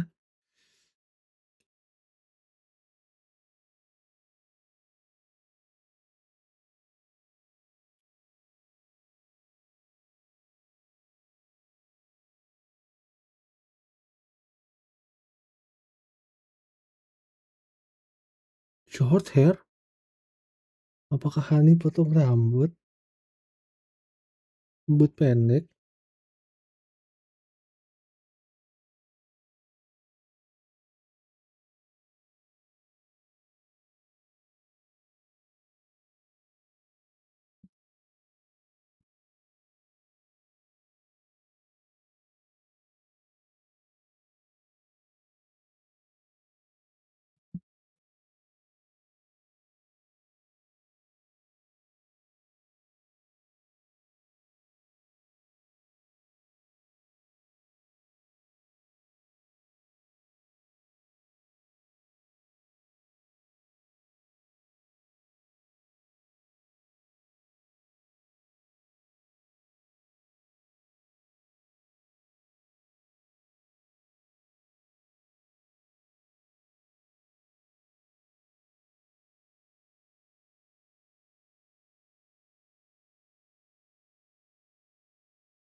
SE ke-7 nice.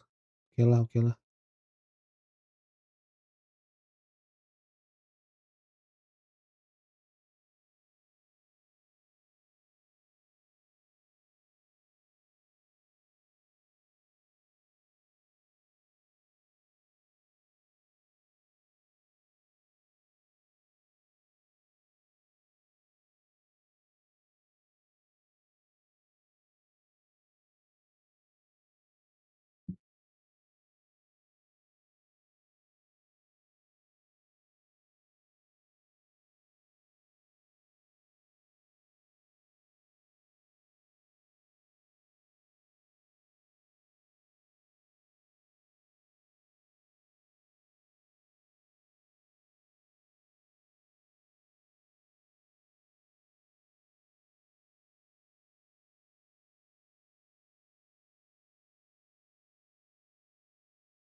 In the lobby.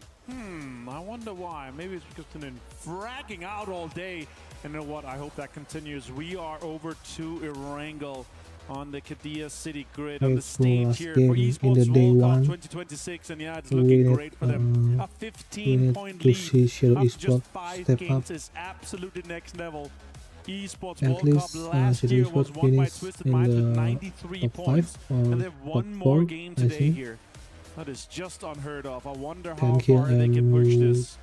Again, you have to remember, once we're done with tomorrow, we're going to be adding some points. We're going to be moving into the 3rd day for match point. But imagine if they've just built this on some mountable lead that is just impossible to catch.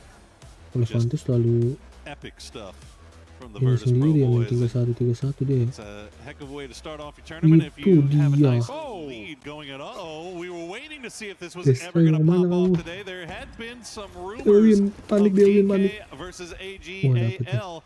And it looks like we'll wait all the way till the last game of the day to do it. Destroy going to go down first. Shotguns in hand for the rest of GK as they push around Sololzi. Playing that wall, does have a flashbang, knows exactly where EJ is. We'll try to make the push in. Shots come through, but no knocks to be found just yet. I love this hot drop here. It's so fun. The new compound south of the U Hill, close to a rest station. It's such a crucial compound to maintain control over, especially if you want the hard spawn cars. Well, shots comes in as well. I can't find Stelwin. And AGAL is down to just him as Sololzi. Peeking through the windows is Doom. GK now have Himas and Sololzi by themselves, but that is a dangerous duo. You do not want to take them lightly. I think GK knows it. Stop down, loot up the rest of the compounds around them as they know exactly where Himas and Sololzi should be. Well, they know where Himas should be. I don't know if they know about Sololzi just yet, but all the teams obviously know all these drop maps here, and we might have some action coming in. Levante is getting dangerously close to sniffing at this, so this could be interesting. You see him now on the... And Lou, too. Look at that. So a lot of teams getting involved here. Waduh, Sololzinya bahaya. Mines.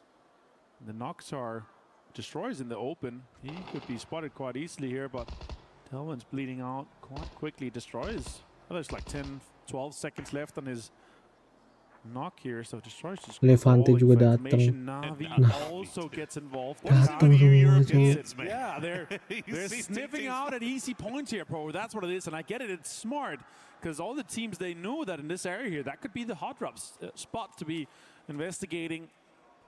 Well, as soon as they saw it in the kill feed, they knew exactly what was going on too, didn't they? So immediately sending guys over here, not getting too close. Oh, Twisted Minds cabut kali ya, silunya ya. Enough to see if they can capitalize. It looks like Twisted Minds didn't really want anything of it, as Levante with an 8x. Freed up with an 8x. He's feeling great. Yeah, why not come over here? Yeah, absolutely. He's ready to fight. He's ready to get involved. Sure, he doesn't have an EMAG on this MK12 here, but an 8x on that definitely can hit or steal some kills.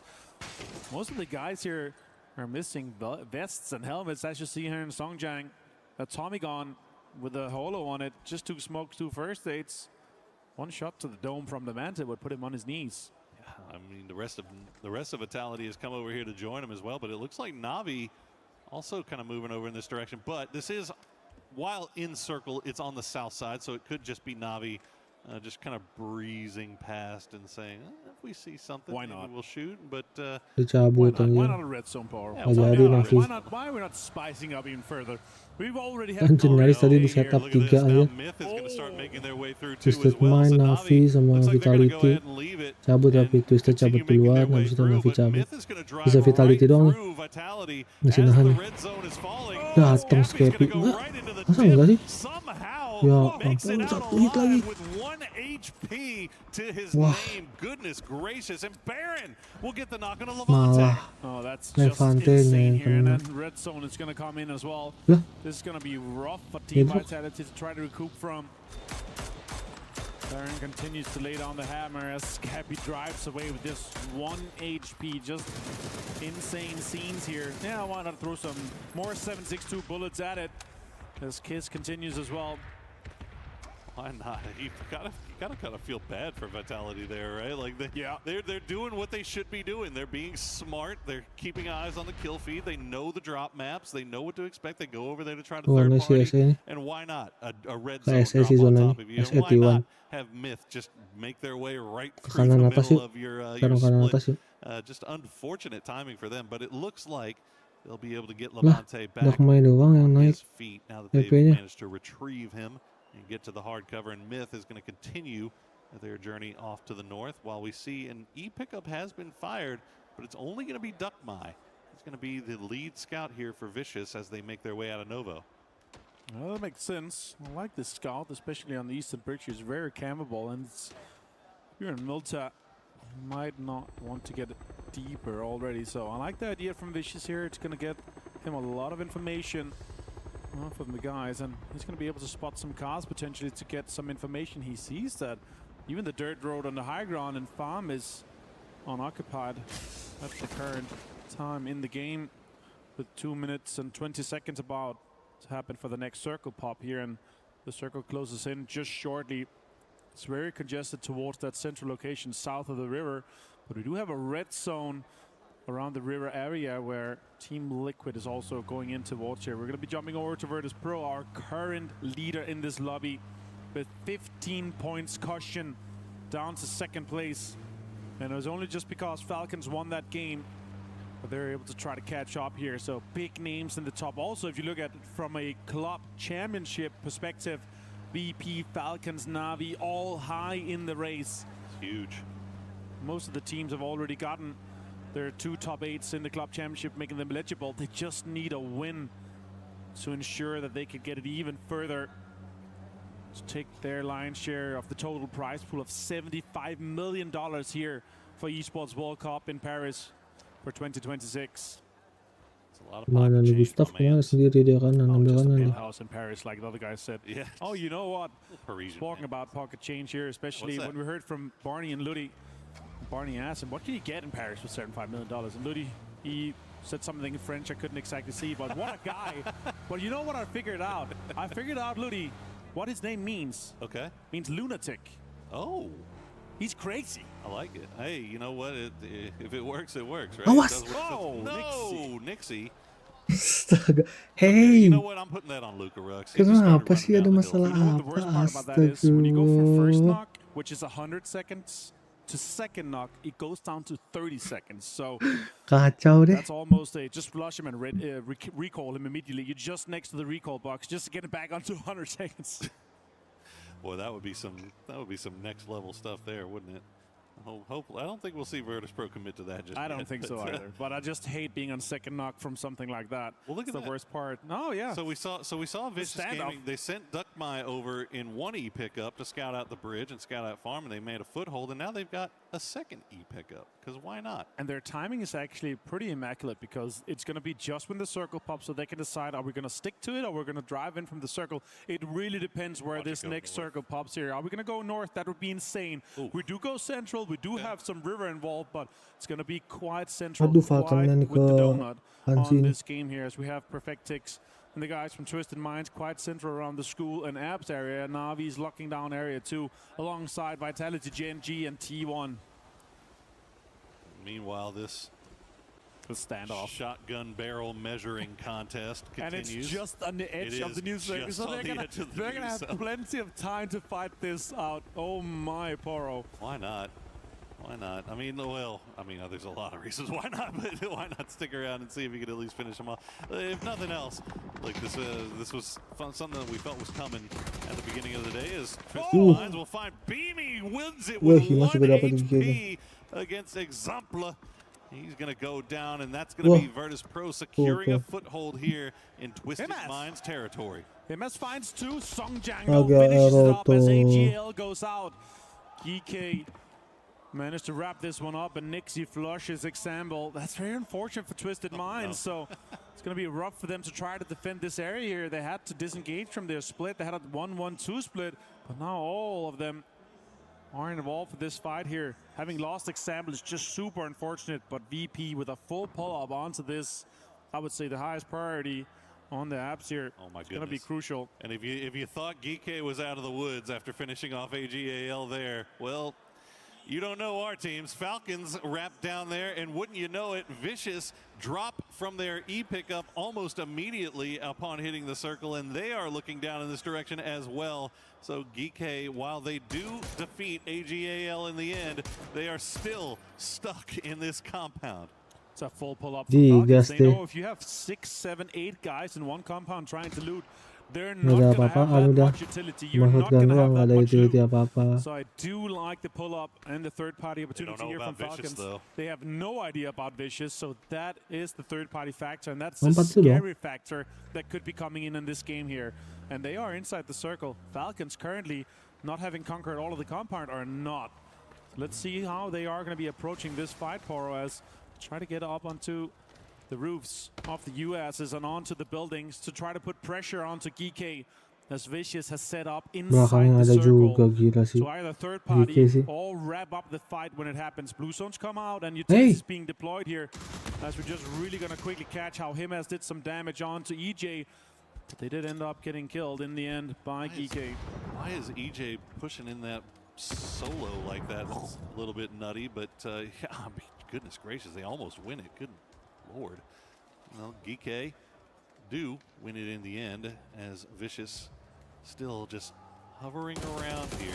See, shots being sent by Shrimsy will take the toesies of Songjang, but not enough to get toesies. He's not here. Not yet.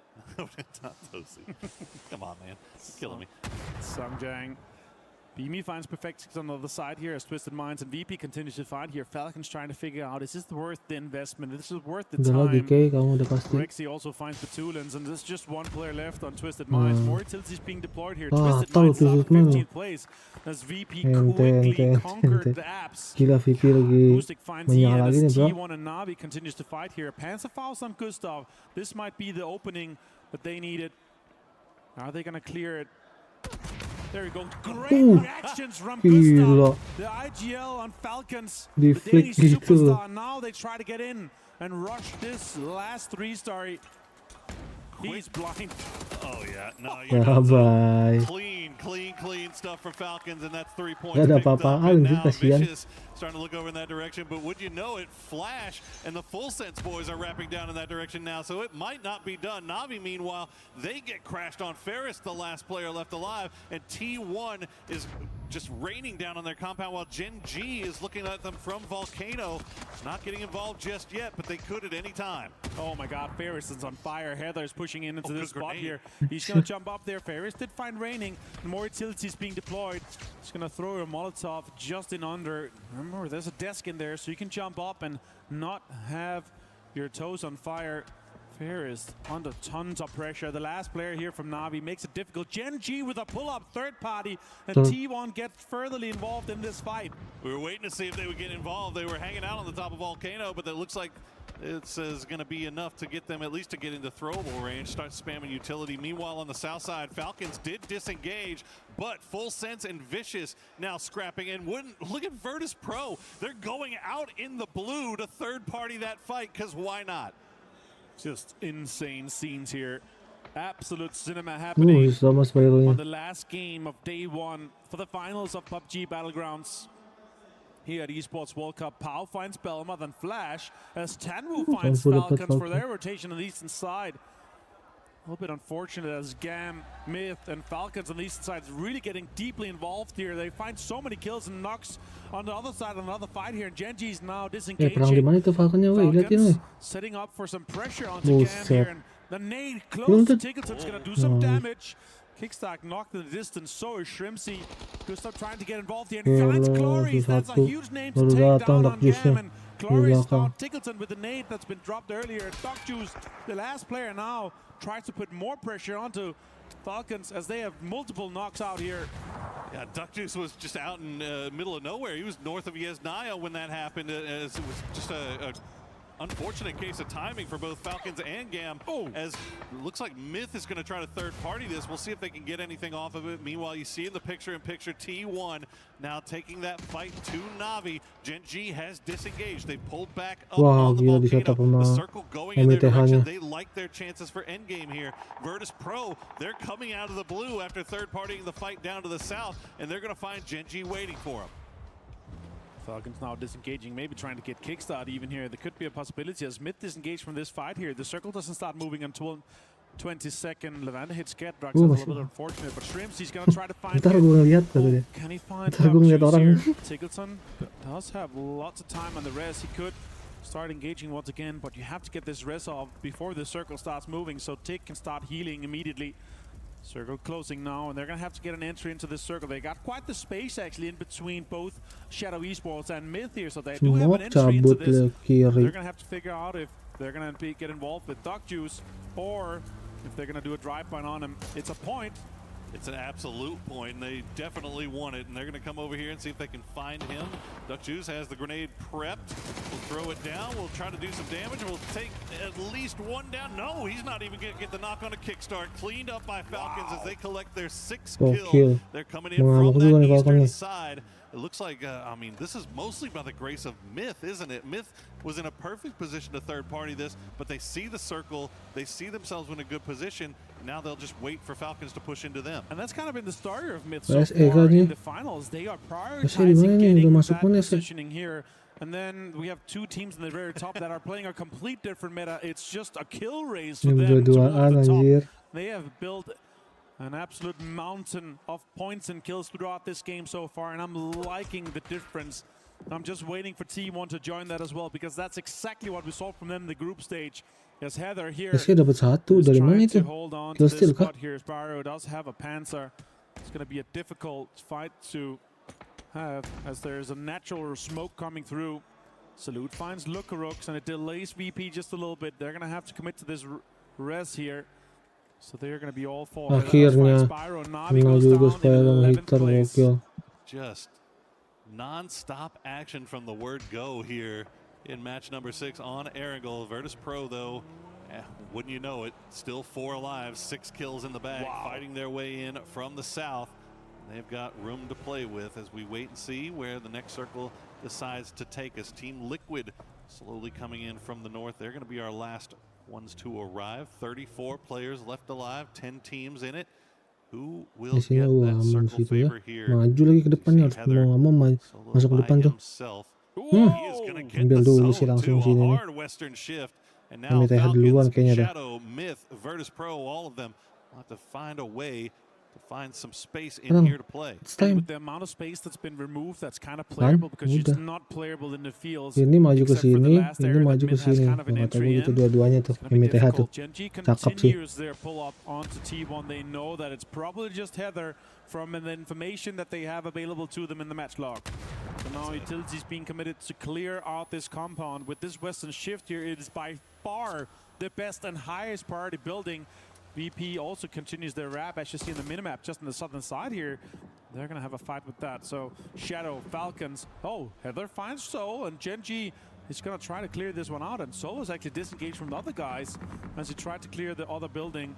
T1 continues with an onslaught. As Falcons rotate in just ahead of Myth. That is a super scary solo player to have to push, and Genji's finding that out the hard way here as Falcons will take the dip.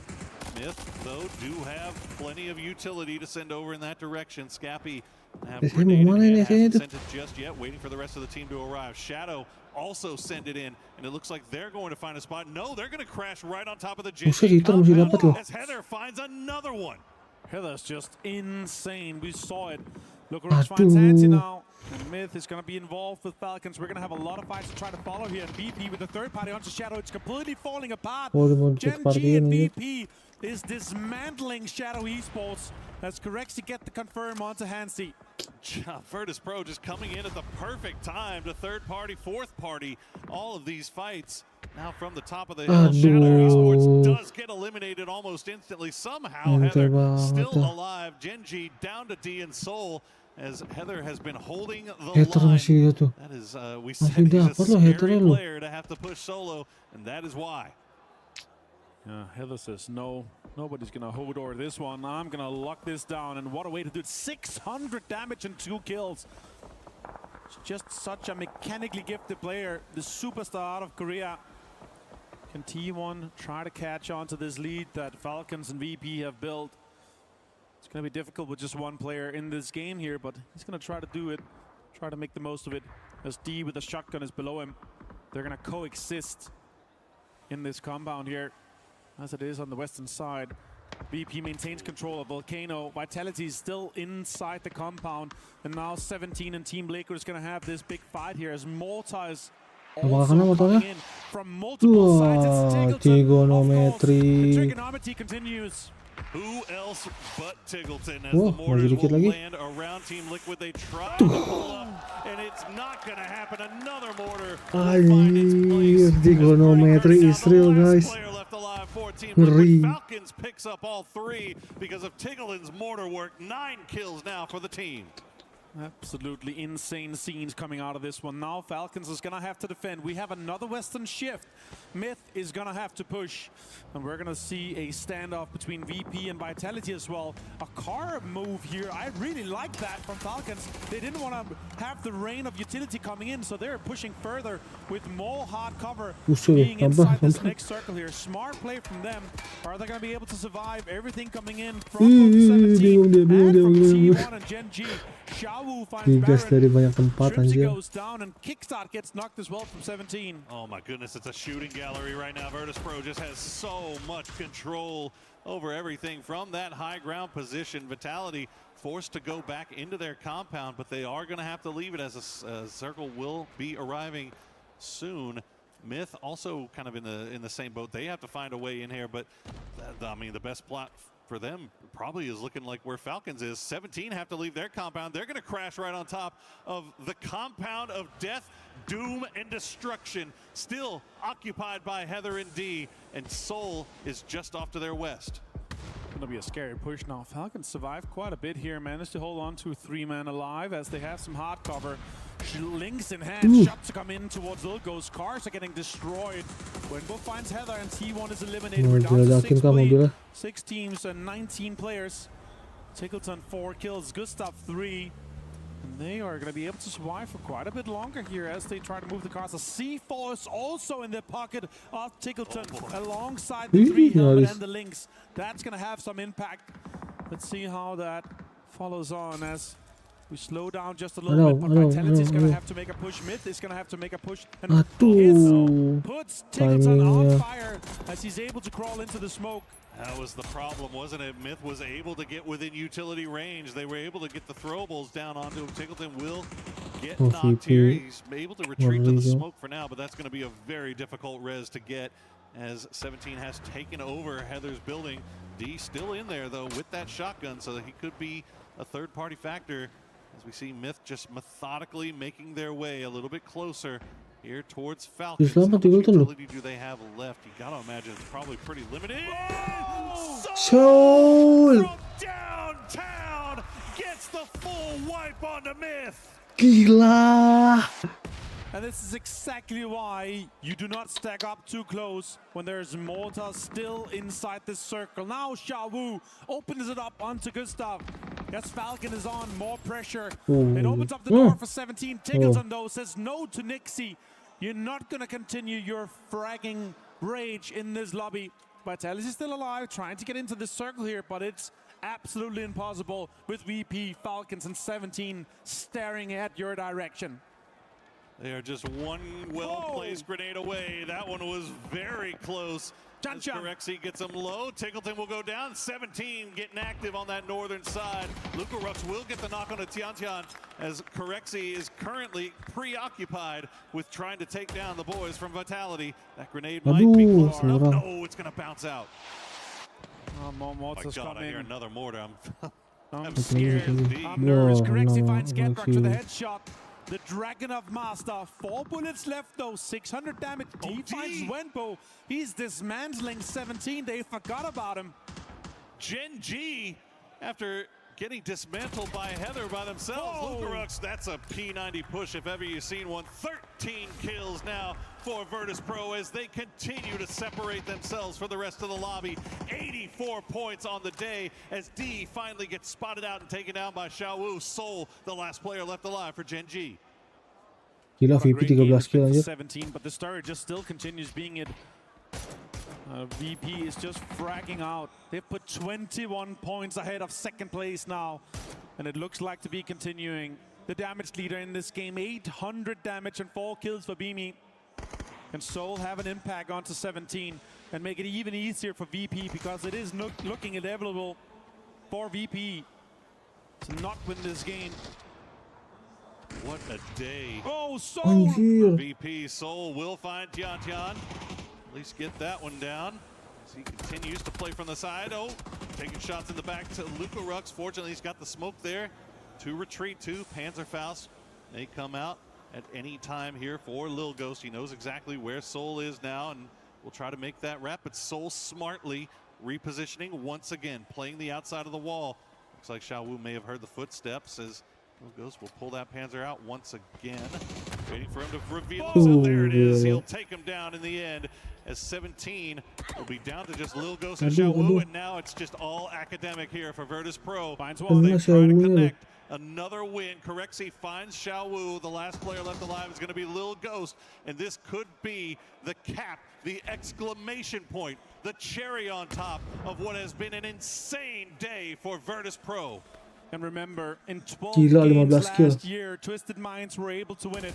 But in 6 games, they're going to do it, and they're going to put it up to 90 points. 15 kill. VP mengerikan. Gila ini, udah gila ini. VP udah gila ini. Gila VP ini. 15 kill WWCD.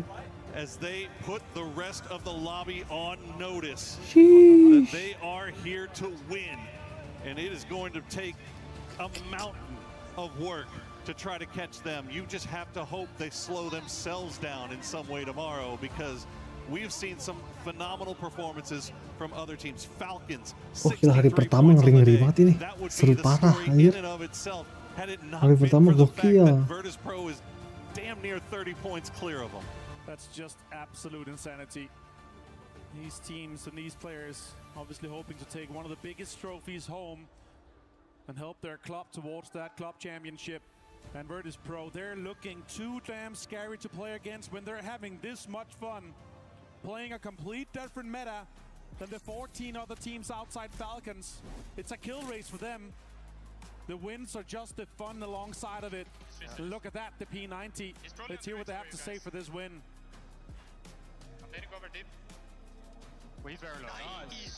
It was just nice. Cool, calm, collected. Just moving Crazy. through the lobby right now. Built different. Virtus Pro, what a performance on day one. And they've been talking about it. You know what? You know who's the best at making a snowball?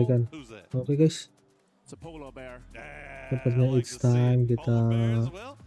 You can't find a snowball if you're not in the ice. It's time kita menyudahi streaming kali ini. Watch party hari ini kita sudahi dulu ya. Terima kasih buat kawan-kawan semua yang sudah mampir. Thank you yang sudah bantu like. Thank you juga Angga sudah mampir komen-komen ya. Thank you juga buat yang sudah nonton. Kita bertemu lagi besok di Watch Party Day 2 final. Hari pertama matchnya gokil terbaik. SE juga udah lumayan oke nih. Besok step up, D3 step up dan juara. Oke, SE. Sampai bertemu lagi di streaming berikutnya besok. Assalamualaikum warahmatullahi wabarakatuh. Peace.